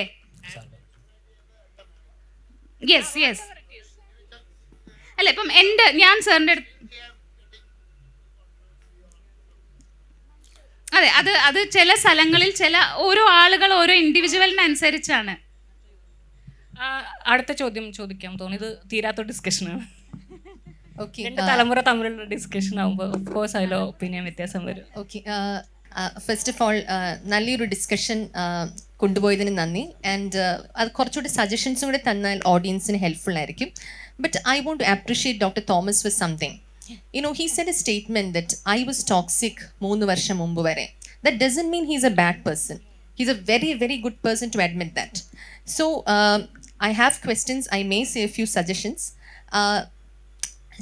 നമ്മൾ ഓരോരുത്തരും നമ്മുടെ ഉള്ളിലേക്ക് നോക്കുമ്പോൾ നമ്മളുടെ പേഴ്സണാലിറ്റിയിൽ ചിലതൊക്കെ വളരെ ബ്യൂട്ടിഫുൾ ആണ്, പക്ഷെ ചിലതൊക്കെ ടോക്സിക് ആണ്. Okay, for example somebody who has an obsessive compulsive trait. Obsessive compulsive ട്രേറ്റിൻ്റെ ഗുണങ്ങൾ എന്താണ്? വളരെ അടുക്കും ചിട്ടയും കാണും, പെർഫെക്റ്റ് ആയിട്ട് വീട് മാനേജ് ചെയ്യും, ഒക്കെയാണ്. പക്ഷെ നമ്മൾ ചിലപ്പോൾ മറ്റൊരാളുടെ സ്പേസിൽ അറിഞ്ഞോ അറിയാതെ കയറും. That can be toxicity four somebody else. പുരുഷന്മാരെ സംബന്ധിച്ചിടത്തോളം നമ്മുടെ ഈ ഒരു സംസ്കാരത്തിൽ പ്രോബബ്ലി ബിക്കോസ് ഒരുപാട് വർഷങ്ങൾ സന്തോഷമില്ലാഞ്ഞിട്ടും ഒരുമിച്ച് ജീവിച്ചു പോയ ഒരു സമൂഹത്തെ കണ്ടു വളർന്നവർക്ക് ഇമോഷൻസ് എക്സ്പ്രസ് ചെയ്യാനും എങ്ങനെ ഒരു കാര്യം സംസാരിച്ചു തീർക്കണം എന്നറിയാത്ത പുരുഷന്മാർ പലപ്പോഴും when open minded lady tell something they may resort to anger, frustration, throwing things etcetera. So that is a toxicity. You are trying to silence another person with your overt expressions which are not acceptable. That can even go to physical violence. So ഈ കള്ളുകുടിയന്മാരുടെ കുടുംബങ്ങളിൽ മാത്രമല്ല, impulsive physical violence happens a lot, which is just not okay. So do we have to look at husband-wife interaction is important. അതിലേക്ക് നമ്മൾ നോക്കണം. പക്ഷെ അതിൻ്റെയൊക്കെ root cause isn't it a non-empowering parenting? അതായത് നമ്മൾ കുട്ടികളെ വളർത്തുമ്പോൾ അവരുടെ മൂല്യബോധത്തിനെ വളർത്തുന്നതിനോടൊപ്പം തന്നെ ആസ് എൻ ഇൻഡിവിജ്വൽ അവർക്ക് വേണ്ട കുറച്ച് ക്വാളിറ്റീസ് ഉണ്ട്. അതായത് ശരി എന്താണോ അതിൽ അവർ ഉറച്ചു നിൽക്കുമ്പോൾ അതിനെ സപ്പോർട്ട് ചെയ്യാൻ പേരൻസ് പഠിക്കണം. A child is always a child. നമ്മൾ എപ്പോഴും കുട്ടികളെ വളർത്തുമ്പോൾ you expect them to be perfect. അങ്ങനെ ഒരുപാട് അപാകതകൾ നമ്മളുടെ സമൂഹത്തിൽ കുട്ടികളെ വളർത്തുന്നതിലുണ്ട്. അത് പല പേരൻസും അറിഞ്ഞുകൊണ്ട് ചെയ്യുന്നതായിരിക്കത്തില്ല, ചില പേരൻസിൻ്റെ എക്സ്പീരിയൻസ് കൊണ്ട് വരുന്ന തെറ്റായ വളർത്തു രീതികളായിരിക്കാം. പക്ഷെ നമ്മൾ if you want to change the society today, നമ്മൾ root cause of the present society അല്ലെങ്കിൽ ഒരു ഫീമെയിൽ മെയിൽ ഇൻറ്ററാക്ഷനിൽ വരുന്ന എല്ലാ പ്രോബ്ലത്തിൻ്റെയും നമ്മൾ റൂട്ട് കോസ് നോക്കിയാൽ അത് പേരൻറ്റിങ്ങിൽ ഉള്ള ഒരു അപാകതയല്ലേ. സോ ഇന്നത്തെ ജനറേഷനെങ്കിലും if you want the children of today to live better, and I also agree with Dr. Thomas in saying that ഡൈവേഴ്സസുകൾ കൂടുന്നു എന്ന് വിചാരിച്ച് നമ്മളത് അപകടമാണെന്ന് കാണേണ്ട കാര്യമില്ല. ചെറിയ കാര്യങ്ങൾക്ക് ആരും ഡൈവേഴ്സ് ചെയ്യുന്ന എനിക്ക് തോന്നുന്നുമില്ല. ബട്ട് ഡൈവേഴ്സ് മീൻസ് ദാറ്റ് ഒരു റിലേഷൻഷിപ്പിൽ സ്ട്രഗിൾ ചെയ്തിട്ടും സന്തോഷമായിട്ട് പോകാൻ പറ്റുന്നില്ലെങ്കിൽ വളരെ സന്തോഷത്തോടുകൂടി വേർപിരിയുന്നത് I think we need to appreciate that. So എൻ്റെ എപ്പോഴും ഉള്ളൊരു കൺസേൺ, ഇപ്പോഴത്തെ കുട്ടികൾ മൊബൈൽ അഡിക്ട്സ് ആണ്, പല പ്രോബ്ലംസ് കൂടെ പോകുന്നവരാണ്. അപ്പം നമ്മൾ ഹസ്ബൻഡ് ആൻഡ് വൈഫ് റിലേഷൻഷിപ്പിന് ഇമ്പോർട്ടൻസ് കൊടുക്കുന്ന പോലെ തന്നെ എംപവറിങ് പേരൻസ് ആകാൻ നമ്മൾ പേരൻസിനെ പഠിപ്പിക്കണ്ടേ? അത് തന്നെ നമ്മൾ നേരത്തെ പറഞ്ഞ പാരന്റിങ്ങിന്റെ ഒരു ഇമ്പോർട്ടൻസ്. ഇതിനകത്ത് എന്താ സംഭവം എന്ന് വെച്ചാൽ നമ്മൾ പറയും പഴയ ആൾക്കാർ തെറാപ്പി എടുക്കാത്തതുകൊണ്ടാണ് ഞങ്ങൾ തെറാപ്പി എടുക്കേണ്ടി വരുന്നതെന്ന് പറയും. നമ്മൾ പേരൻറ്റിംഗ് എന്ന് പറയുമ്പോൾ രണ്ട് ഇൻഡിവിജ്വൽസ് ഉണ്ടല്ലോ, and most of the time parents sub consciously ആയിരിക്കും പല മാലഡാപ്റ്റീവ് ആയിട്ടുള്ള കാര്യങ്ങളും ചെയ്യുന്നത്. കുഞ്ഞുങ്ങളുടെ അടുത്താണെങ്കിലും പല പേരൻസ്. സോ പേരൻറ്റിങ് മാറ്റുക എന്ന് പറയുമ്പോൾ ഇൻഡിവിജ്വൽ ലെവലിലും ചേഞ്ചസ് വന്നാലേ പേരൻറ്റിങ് മാറത്തുള്ളൂ. അതായത് ഓരോ വ്യക്തി ഇപ്പോൾ ആ രണ്ട് പേരൻറ്റും അവരുടെ ഇഷ്യൂസിനെ അഡ്രസ്സ് ചെയ്യാൻ റെഡി ആയാലേ ആ ഫാമിലിയിൽ ഒരു ചേഞ്ച് വരത്തുള്ളൂ, ആ പേരൻറ്റിങ്ങിൽ ചേഞ്ച് വരത്തുള്ളൂ. ഇതൊരു തിയറട്ടിക്കൽ സാധനമല്ലോ നമുക്ക് നടത്താൻ പറ്റുന്നത്. So I'll give a small suggestion. Sorry for the long question and suggestion. This is a small suggestion. See, there is no harm in seeing a psychologist. This is my advice for the general public. Okay, നമുക്ക് എല്ലാവർക്കും സൈക്കാട്രിസ്റ്റിനെ കാണാൻ taboo കാണും, നമ്മുടെ taboo ആണ്. പക്ഷെ this is my small advice for general public. But psychologist എന്ന് പറഞ്ഞ train psychologist ഉണ്ട്. നമ്മളെ അത് സഹായിക്കുന്നത്, നമ്മളൊരു സൈക്കോളജിസ്റ്റിന് പോയാൽ നമുക്ക് നമ്മളെ തിരിച്ചറിയാൻ പറ്റും, നമ്മുടെ പേഴ്സണാലിറ്റി തിരിച്ചറിയാൻ പറ്റും. I think that will help us become a better parent. I think that's something done in the West. നമ്മൾ അതിലേക്ക് മൂവ് ചെയ്യണം എന്നാണ്. നമ്മൾ മെന്റൽ ഹെൽത്ത് പ്രൊഫഷണൽസ് ആയിരിക്കുമ്പോൾ തന്നെ നമ്മുടെ പറയാറുണ്ട് തെറാപ്പി എടുക്കണം. ദാറ്റ്സ് നോട്ട് ബിക്കോസ് നമുക്കൊരു ഡിസോർഡർ ഉണ്ടെന്നോ. പല കാര്യങ്ങളും നമ്മൾ മനസ്സിലാക്കുന്ന അപ്പോഴാണ്. അതൊരു ന്യൂട്രൽ സ്പേസിന്റെ പവറാണ്. ഒരിക്കലും നമുക്കൊരു ഫ്രണ്ടിനോട് മനസ്സിലാക്കിയാലും അല്ലെങ്കിൽ ഇപ്പം എനിക്ക് എൻ്റെ പാർട്ട്ണറിനെ അതിനെക്കുറിച്ച് പറഞ്ഞ് മനസ്സിലാക്കിക്കാൻ പറ്റില്ല. Because I M already her partner. So ആ ഒരു കംപ്ലീറ്റ് സ്ട്രേഞ്ചറുമായിട്ട് സംസാരിക്കുമ്പോഴേ ഇങ്ങനത്തെ സിസ്റ്റംസ് ബ്രെയിൻ റിയലൈസ് ചെയ്യത്തുള്ളൂ. ഇങ്ങനത്തെ this is what I have been doing. പക്ഷെ അതിന്റെ പ്രാക്ടിക്കൽ പ്രോബ്ലം കൂടെ ഞാൻ പറയാം. സാധാരണക്കാർക്ക് ഒരു സൈക്കോളജിസ്റ്റിനെ കാണാൻ പറ്റത്തില്ല because it's very expensive. So that also has to be looked at. Thank you so much. Yes, ma'am പറഞ്ഞത് ആ പോയിന്റ് എനിക്ക് ആക്ച്വലി ഞാൻ എപ്പോഴും എല്ലാവരോടും പറയുന്ന ഒരു കാര്യമാണ്. നമുക്ക് പല്ലുവേദന വന്നാലോ തലവേദന വന്നാലോ എന്തെങ്കിലും, അതൊക്കെ നമ്മൾ ഈസിലി ഹോസ്പിറ്റലിലേക്ക് പോകും, ഡോക്ടറെ കാണും, ഒരു പ്രശ്നവും. മെൻ്റലി നമുക്ക് എന്തെങ്കിലും പ്രശ്നമുണ്ട്, ഒരു പ്രശ്നവും ഇല്ലെങ്കിലും നമുക്കൊന്ന് ഓർഗനൈസ്ഡ് ആവണമെങ്കിലോ നമ്മൾക്കൊന്ന് നമ്മളെ റിയലൈസ് ചെയ്യണമെങ്കിലോ അല്ലെങ്കിൽ ഒന്ന് ബെറ്റർമെൻറ്റിന് വേണ്ടിയിട്ട് നമ്മൾക്കൊരു സൈക്കാട്രിസ്റ്റിനെ കാണാൻ അല്ലെങ്കിൽ നമ്മളൊരു കൗൺസിലിങ്ങിന് പോകാമെന്ന് പറഞ്ഞാൽ ഇപ്പം അറ്റ്ലീസ്റ്റ് കുറച്ച് ആളുകളെങ്കിലും പോകുന്നുണ്ട്. പണ്ട് ഒളിച്ചും പാത്തൊക്കെയാണ് പോരുന്നത്. എസ്പെഷ്യലി കല്യാണം കഴിയാത്ത പെൺകുട്ടിയാണെങ്കിൽ പാട്ട് കേട്ടാൽ മതി എന്നാണ് പറയാം. നമുക്ക് പ്രശ്നമാണെങ്കിൽ മ്യൂസിക് കേൾക്കും, യാത്ര ചെയ്യാൻ പോകും. ഈ കല്യാണം കഴിയാത്ത കുട്ടികളൊക്കെ ഒരു സൈക്കോളജിസ്റ്റിനെ കാണാൻ പോയാൽ തീർന്നു, ഇനി കല്യാണം അങ്ങനത്തേക്കുള്ള ചിന്താഗതി ഉണ്ടായിരുന്നു. അത് ഗ്രാജുവലി മാറി വരുന്നുണ്ട്. ആൻഡ് മെന്റൽ ഹെൽത്ത് വളരെ നമ്മളൊരു സൈക്കാട്രിസ്റ്റിന് മുമ്പിൽ പോകുമ്പോൾ നമുക്ക് പരിചയമുള്ള ഒരാൾ അവിടെ വെച്ച് കണ്ടാൽ അതെ അവർക്കും ബുദ്ധിമുട്ടാണ്, നമുക്കും ബുദ്ധിമുട്ടാണ്. അയ്യോ നമ്മൾ സെയിം ഡോക്ടറെ അടുത്താണെന്നുള്ളത്. ഈ മണി ഇഷ്യൂവിന് എനിക്ക് തോന്നുന്നു നമുക്ക് ജിമ്മും യോഗ സെന്റേഴ്സും പാർലേഴ്സും ഒക്കെ എല്ലാ പോസ്റ്റും കാലിന്റെ അടുത്തും ഓരോന്നുണ്ട് എന്നാണ് എനിക്ക് തോന്നിയിട്ടുള്ളത്. അപ്പം ഈ ജിമ്മിലും യോഗ സെന്റേഴ്സിലും ഒക്കെ ഒരു സൈക്കോളജിസ്റ്റിനെയും കൂടെ നമുക്ക് വെക്കാൻ പറ്റിയാൽ മേ ബി. ഞാൻ പറഞ്ഞ അല്ലാതെ തന്നെ ഇതിനകത്തൊരു എന്താ പറയാ, ഒരു ബിസിനസ് മാത്രം നടക്കുന്ന ഒരു ഏരിയ ഉണ്ട് കേട്ടോ. അത് ലൈക്ക് ഭയങ്കര എക്സ്പെൻസീവ് ആയിട്ട് എന്ന് വെച്ചാൽ തീരെ പ്രൊപ്പോർഷൻ. നമ്മൾ തന്നെ വിചാരിക്കാറുണ്ട് ഇത്രയും ചാർജ് ചെയ്യാൻ നിങ്ങൾ സ്വർണ്ണമൊന്നും അരച്ചോലേക്ക് വായി കൊടുക്കുന്നില്ല. കാരണം നമുക്ക് തന്നെ ടൈം സ്പെൻഡ് ചെയ്യുന്നത് വെച്ചിട്ടാണ് നമ്മൾ യൂഷ്വലി ആ ഒരു ചാർജിന്റെ കണക്ക് പറയുന്നത്. അതായത് ഇപ്പോൾ ഒരു therapy session is not like 10-15 minutes. അല്ലെങ്കിൽ ഞാൻ ടൈം ബേസ്ഡ് ആയിട്ട് നിങ്ങൾക്ക് കൂട്ടാം, അല്ലെങ്കിൽ നിങ്ങളുടെ ക്വാളിഫിക്കേഷൻ ഡിമാൻഡ് വെച്ച് കൂട്ടാം.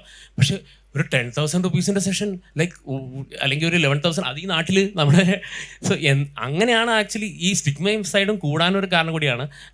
സൈക്കാട്രിസ്റ്റിനെ പിന്നെ ആരും കാണാറില്ലാത്തതുകൊണ്ട് അവിടെ ഒരു ചർച്ചയില്ല.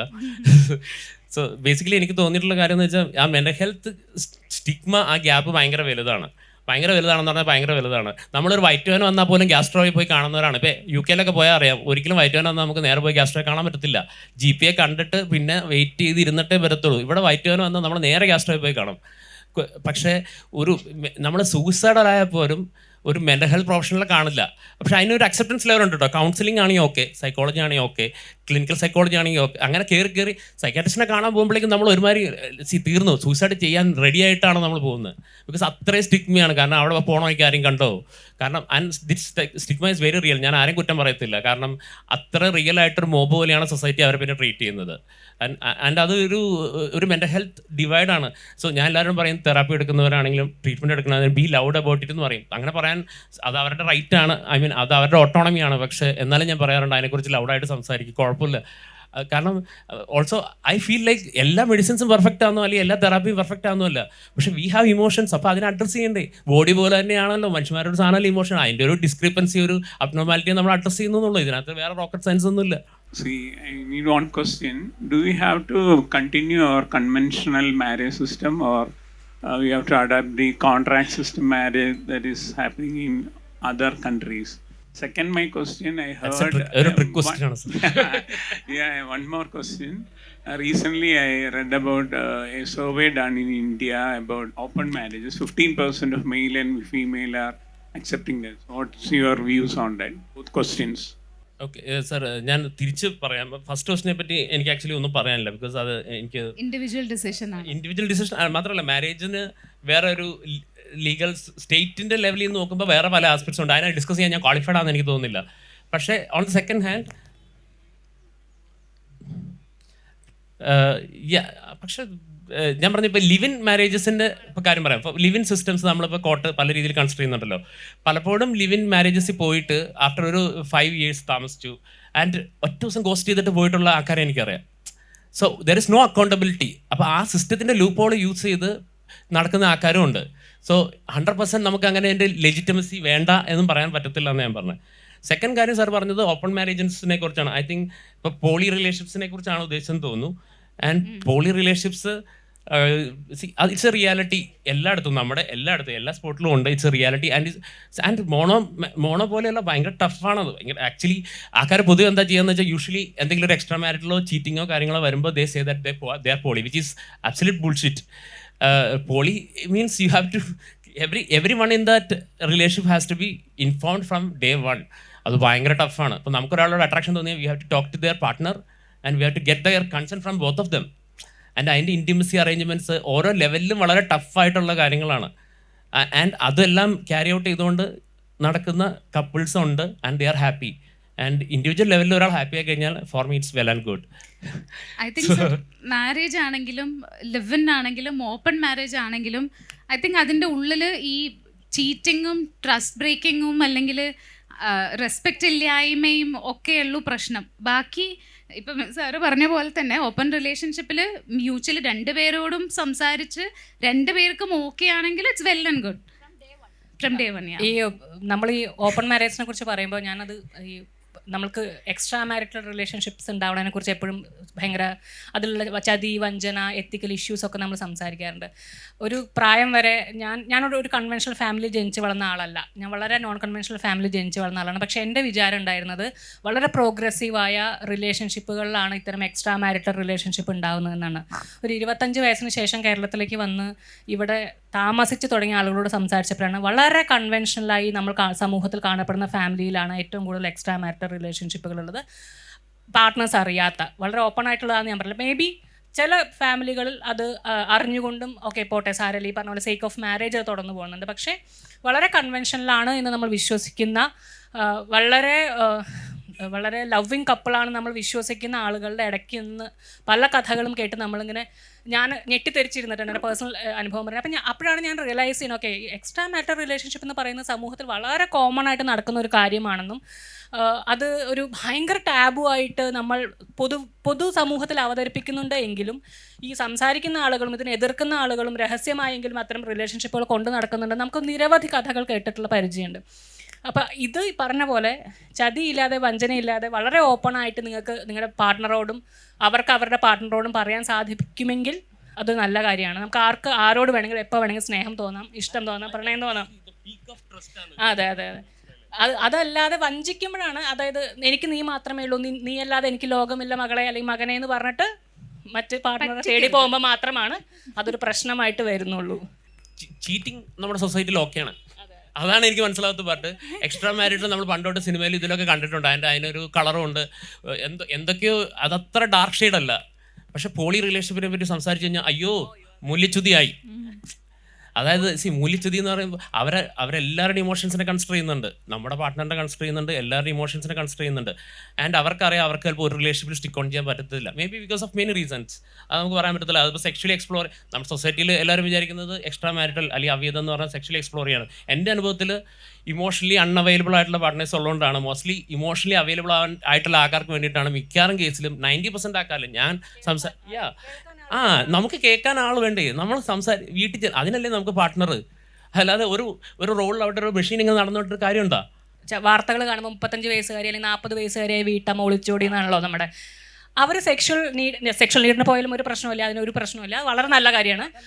പക്ഷേ അവർക്ക് പലപ്പോഴും ഉണ്ടാകുന്നത് കേൾക്കാൻ ഒരാളില്ല എന്നുള്ളത് മാത്രമാണ് അവരുടെ ഒരു കൺസേൺ. കാരണം ആഫ്റ്റർ ഇപ്പോൾ 20 years ഓഫ് മാരേജ് കഴിഞ്ഞ് കഴിഞ്ഞാൽ അവരുടെ ചെറിയ ചെറിയ വിഷയങ്ങളായിരിക്കും അവർക്ക് പറയേണ്ടത്. വീട്ടിൽ മീൻകറി വെച്ചപ്പോൾ കരിഞ്ഞതോ അപ്പുറത്തെ വീട്ടിൽ പൂച്ചക്കുട്ടി വന്നതോ ആയിരിക്കും പറയേണ്ടത്. പക്ഷെ അത് കേൾക്കാനുള്ള ബാധ്യത അവരുടെ പാർട്ട്ണറുണ്ട്. തിരിച്ചും അവരുടെ ഓഫീസിലെ പ്രശ്നങ്ങളോ അവരുടെ സുഹൃത്തുക്കൾ തമ്മിലുള്ള പ്രശ്നങ്ങളോ ക്രിക്കറ്റിലെ കാര്യമോ ഫുട്ബോളിലെ കാര്യമോ എന്തോ ആവട്ടെ, പാർട്ട്നേഴ്സ് തമ്മിൽ കേൾക്കാനുള്ള ബാധ്യതയുണ്ട്. അതുകൊണ്ടാണ് നിങ്ങൾ പങ്കാളികൾ എന്ന് വിളിക്കുന്നത്. അല്ലാതെ നിങ്ങൾ കല്യാണം കഴിച്ച് കുട്ടി ഉണ്ടാക്കി വീടും വെച്ച് കാറും വാങ്ങി കല്യാണത്തിന് കെട്ടിപ്പിടിച്ച് പോകുന്നത് മാത്രമല്ല നിങ്ങളുടെ പാർട്ട്ണർഷിപ്പ്.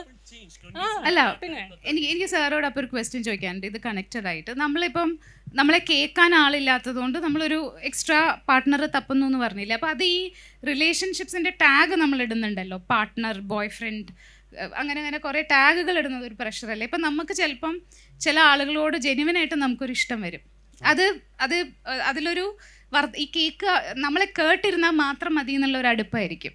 അതിൻ്റെ അപ്പുറത്തേക്ക് ഒരു ഫിസിക്കലോ അങ്ങനെ വേറൊരു രീതിയിലോ ഒന്നും ഉണ്ടാവില്ല. പക്ഷെ അത് നമുക്ക് ആളുകൾ അതിനെ പ്രണയം എന്നുള്ള പോലെയോ അല്ലെങ്കിൽ ഈ പറയുന്ന പോലെ എക്സ്ട്രാ മാരിറ്റൽ എന്നൊക്കെയുള്ള പോലെയൊക്കെ അങ്ങനെയും പറയുന്നത് ഞാൻ കണ്ടിട്ടുണ്ട്. അപ്പം അതെന്താണ് ആളുകൾ ആക്സെപ്റ്റ് ചെയ്യാത്തത്? നമുക്കൊരാളോട് ഒരു ടാഗ് ഇല്ലെങ്കിൽ അച്ഛൻ, അമ്മ, ചേട്ടൻ, അനിയൻ, ചേച്ചി, ഇപ്പം നമ്മൾ ബ്രദർ ലൈക്ക്, അയ്യോ അതെനിക്ക് ബ്രദർ ലൈക്കാണ്, അല്ലെങ്കിൽ എനിക്ക് അച്ഛനെ പോലെയാണ്, അങ്ങനെ പറയേണ്ടി വരുന്നത് നമ്മൾ ഈ വൊക്കാബുലറി ഇല്ലാത്തതുകൊണ്ടാണ്. സോഷ്യലി അല്ലെങ്കിൽ കൾച്ചറലി നമ്മളങ്ങനെ എനിക്ക് അയാളൊരു ഭയങ്കര നല്ല മനുഷ്യനാണ്, എനിക്ക് പലപ്പോഴും തോന്നിയിട്ടുള്ള കാര്യം പറയട്ടെ. കാരണം നമുക്കിപ്പോൾ നമ്മളിപ്പോൾ സോൾമേറ്റ് എന്നുള്ള കൺസെപ്റ്റ്, സോൾമേറ്റ്സ് മാറും എന്ന് പറയും, സോൾമേറ്റ് എന്ന കൺസെപ്റ്റ് ഇല്ലാതെ മാറും എന്ന് പറഞ്ഞ പോലെ തന്നെ ചിലപ്പോൾ നമുക്ക് ഇന്റലക്ച്വലി വൈബ് ചെയ്യുന്ന ആൾ കംപ്ലീറ്റ്ലി ഡിഫറെന്റ് ആയ ആളായിരിക്കും. നമ്മൾക്ക് നമ്മുടെ ഭർത്താവ് സോൾമേറ്റ് ആയിക്കൊള്ളണമെന്നില്ല, ചിലപ്പോൾ പുറത്ത്. It's too much to ask from one person, right? നിങ്ങൾ തന്നെ അതും ചെയ്യണം, ഇതും ചെയ്യണം, മറ്റൊന്നും ചെയ്യണം, ഓടുകയും ചെയ്യണം, ചാടുകയും ചെയ്യണം, മറ്റേ മരത്തിലും കയറണം, പഴയ ഇവരുടെ എല്ലാ സാധനങ്ങളും സാറ്റിസ്ഫൈ ചെയ്യുന്ന ഒരാളാവാൻ എങ്ങനെ അയാൾക്ക് പറ്റുക? ടാഗ് നമുക്ക് ഭയങ്കര പ്രഷർ തരുന്നില്ലേ? അതല്ലേ നമ്മൾ ചേഞ്ചസ് വരുമ്പോൾ ഇങ്ങനെയാണ് ചേഞ്ച് ചെയ്തുകൊണ്ടിരിക്കുന്നത്. ആൻഡ് ഞാൻ പറഞ്ഞ സൊസൈറ്റി ഇതിനെല്ലാം ഒരു എന്താ പറയാ, ഞാൻ പറഞ്ഞ സെക്ഷൽ നീഡിന് വേണ്ടി പോകുന്ന ഒരു അത് മോശം കാര്യമൊന്നല്ല കേട്ടോ പറയുന്നത്. ബേസ് ലൈനിൽ അതല്ല പ്രശ്നമല്ല, പക്ഷെ അങ്ങനെ സൊസൈറ്റി എടുക്കത്തുള്ളൂ എന്ന് ഞാൻ പറഞ്ഞത്. ഐ മീൻ അങ്ങനെ പോകുന്നവർ കംപ്ലീറ്റ്ലി ഡിഫറെന്റ്, അതൊരു പെർസെൻറ്റേജ് ഉണ്ട്, ഇല്ലാന്നല്ല. പക്ഷെ മെജോറിറ്റി ഈസ് ഓൾവേസ് ലൈക്ക് നമുക്ക് കണക്ഷൻ ഇല്ല, നമ്മുടെ പാർട്ട്ണറായിട്ട് നമുക്ക് കണക്ഷൻ ഇല്ല. നമ്മുടെ ചില സമയത്ത് നമുക്ക് ചിലപ്പോൾ നമുക്ക് മിണ്ടി പറഞ്ഞ് കേട്ടിരിക്കാൻ ഒരാളോട് ഇഷ്ടം ഉണ്ടാവും, നമുക്ക് ഷോപ്പിങ്ങിന് കൂട്ടിയിട്ട് പോകാൻ വേറൊരാളെ ആയിരിക്കും ഇഷ്ടം ഉണ്ടാവുക, നമുക്ക് ട്രാവൽ ചെയ്യുമ്പോൾ വേറൊരു പാർട്ട്ണർ. അപ്പം ഈ ആളുകളെ മുഴുവൻ നമ്മൾ എങ്ങനെ ഒരു ഇത് എൻ്റെ അതെന്താ, നിന്റെ കാമുകനാണോ, നിന്റെ ബോയ് ഫ്രണ്ട് ആണോ? സൊസൈറ്റിയെ മൊത്തം ബോധിപ്പിച്ചിട്ടും അല്ലെങ്കിൽ അവരുടെ ആക്സെപ്റ്റൻസ് കിട്ടിയിട്ട് നമുക്ക് ഒന്നും ചെയ്യാൻ പറ്റില്ല. മേ ബി ചേഞ്ചസ് എങ്ങനെയായിരിക്കും വരും, നമ്മൾ കുറേ ആളുകൾക്ക് അത്തരം റിലേഷൻഷിപ്പ് ഉണ്ടാവുകയും അതിനെക്കുറിച്ച് സംസാരിക്കുകയും ചെയ്യുമ്പോഴായിരിക്കും സൊസൈറ്റി അതിനെക്കുറിച്ച് ചിന്തിച്ചു തുടങ്ങും. അഞ്ജുവിന് എന്താ തോന്നണം അതിനെക്കുറിച്ച്? എന്താണ് ഒരു അഞ്ചു വേറെ എവിടെയോ നോക്കി നമ്മളിപ്പോൾ ഇവിടെ പറയുമ്പോൾ സെയിം തോട്ട്സ് മനസ്സിലാവും, പക്ഷെ ഒരു ഫാമിലി സർക്കിളിൽ വരുമ്പോൾ അവർ ഒറ്റപ്പെടുമല്ലോ അത്, ആൻഡ് ഭയങ്കരമായിട്ട് ബ്ലെയിം ചെയ്യപ്പെടും.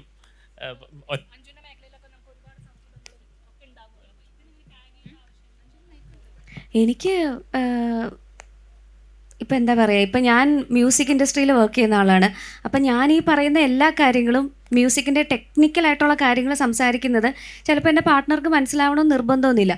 ആ കാര്യം ഞാൻ സംസാരിക്കുന്നത് എൻ്റെ ബാൻഡിലെ മെമ്പേഴ്സിൻ്റെ അടുത്തായിരിക്കും. That is totally normal. അതിനൊരു ടാഗിന്റെ ആവശ്യമുണ്ടോ എന്ന് എനിക്ക് ഭംഗിയായിട്ടുള്ള റിലേഷൻഷിപ്സ് ഉണ്ട്. നമ്മുടെ പാർട്ട്ണർക്ക് നമ്മൾ മനസ്സിലാവുകയും ചെയ്യാറുണ്ട്.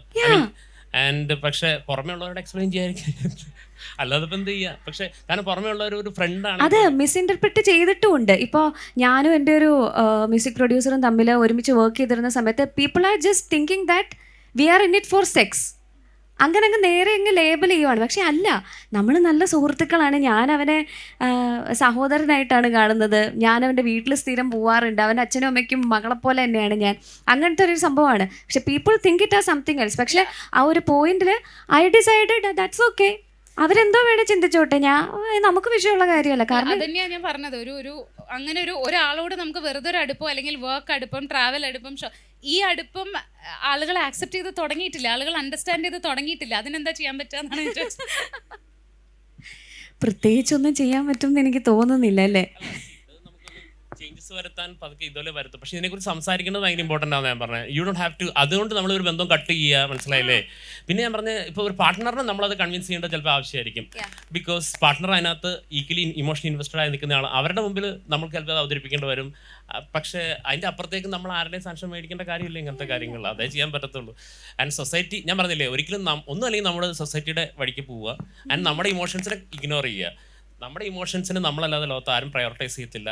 ആൻഡ് അത് റിപ്പീറ്റഡ് ആയിട്ട് ഞാൻ എൻ്റെ എല്ലാ ക്ലയൻസിൻ്റെ അടുത്തും പറയുന്നത്, ബിക്കോസ് ഐ ഓൾവേസ് സീൻ നമ്മൾ ഇഗ്നോർ ചെയ്യാൻ റെഡി ആണെങ്കിൽ എല്ലാവരും സ്മൂത്തായിട്ട് പോകും. നമ്മൾ അതിനുവേണ്ടി സ്റ്റാൻഡ് ചെയ്ത് നോ പറഞ്ഞ് തുടങ്ങുമ്പോഴാണ് എല്ലാവരും നമുക്ക് എതിരാകുന്നത്. ക്വസ്റ്റ്യൻ അല്ല, അനുമോൾ മാം പറഞ്ഞതിൻ്റെ ഒരു ഉത്തരം പോലെയാണ്. അനുമോൾ മാം പറഞ്ഞത് ഈ ഒരു ടാഗ് എന്താണെന്ന് ചോദിച്ചല്ലോ. പുതിയ തലമുറ അതിന് ബെസ്റ്റി എന്ന് പറയുന്ന ഒരു വേർഡ് കണ്ടുപിടിച്ചിട്ടുണ്ടെന്ന് തോന്നുന്നു. അത് എനിക്കൊന്ന് കറക്റ്റ് ആയിട്ടുള്ള ഒരു ഇതായിരിക്കും, ഏറ്റവും കറക്റ്റ് ആയിട്ടുള്ള ഒരു ആൻസർ അതാണെന്ന് എനിക്ക് തോന്നുന്നു. Best. Thank you so much sir. ഇപ്പോൾ നേരത്തെ പറഞ്ഞ പോലെ തന്നെ ഒരു കാര്യം കൂടെ എല്ലാവരുടെ അടുത്തും എനിക്ക് പറയാനുള്ളത്, സാറ് പറഞ്ഞ പോലെ നമ്മളുടെ കാര്യങ്ങളും മാറ്റി വെക്കേണ്ട ആവശ്യമില്ല, നമ്മളുടെ കാര്യങ്ങൾക്ക് ഇമ്പോർട്ടൻസ് കൊടുക്കും. ഞാൻ എല്ലാവരുടെ അടുത്തും പറയുന്ന ഒരു പൊട്ട എക്സാമ്പിൾ ഉണ്ട്, അത് ശരിയാണോ തെറ്റാണോ എന്ന് എനിക്കറിയില്ല. ഇപ്പം ഒരു ഗ്ലാസ് വെള്ളം നമ്മളുടെ കയ്യിൽ ആ വെള്ളം ഉണ്ടെങ്കിലേ നമുക്ക് വെള്ളം പുറത്തേക്ക് കൊടുക്കാൻ പറ്റുള്ളൂ. അപ്പം നമ്മളുടെ അകത്ത് ഹാപ്പിനെസ്സും സമാധാനവും നമ്മൾ എങ്ങനെ ഫില്ല് ചെയ്യുന്നു, അത് നമ്മുടെ അകത്തുണ്ടെങ്കിലേ നമുക്കത് പുറത്തേക്ക് സ്പ്രെഡ് ചെയ്യാൻ പറ്റുള്ളൂ. അപ്പോൾ അൾട്ടിമേറ്റ്ലി നമ്മൾ ഹാപ്പിയായി സമാധാനമായിട്ട് ഇരിക്കാൻ ആരും എവിടുന്നും നമുക്ക് ചെയ്യാനും പറ്റും. അപ്പോൾ അതുകൊണ്ട് അത് എല്ലാവരും പ്രയോറിറ്റൈസ് ചെയ്യുക. ആൻഡ് എസ്പെഷ്യലി അൾട്ടിമേറ്റ്ലി കൈൻഡ് ആവുക, മനുഷ്യത്തുള്ള കമ്പാഷനേറ്റ് ആയിട്ടുള്ള മനുഷ്യർ, മറ്റുള്ളവരെ ആക്സെപ്റ്റ് ചെയ്യുന്ന റെസ്പെക്റ്റ് ചെയ്യുന്ന മനുഷ്യരായിട്ട് എല്ലാവരും ജീവിക്കാൻ നോക്കിയാൽ റിലേഷൻഷിപ്സ് ആയാലും വേൾഡ് ആയാലും ഒരു ബെറ്റർ സ്പേസ് ആവും എന്നാണ് എനിക്ക് എല്ലാവരുടെ അടുത്തും പറയാനുള്ളത്. And thank you so much. കേട്ടിരുന്ന എല്ലാവർക്കും താങ്ക്സ്. നമ്മളപ്പോൾ ഇത് ഈ ചർച്ചകൾ ഇവിടെ അവസാനിക്കുന്നില്ല, ഇനിയും ഒരുപാട് തലങ്ങളിൽ നിന്ന് ചർച്ച ചെയ്യാവുന്നതാണ്. അപ്പോൾ താങ്ക് യു സോ മച്ച്.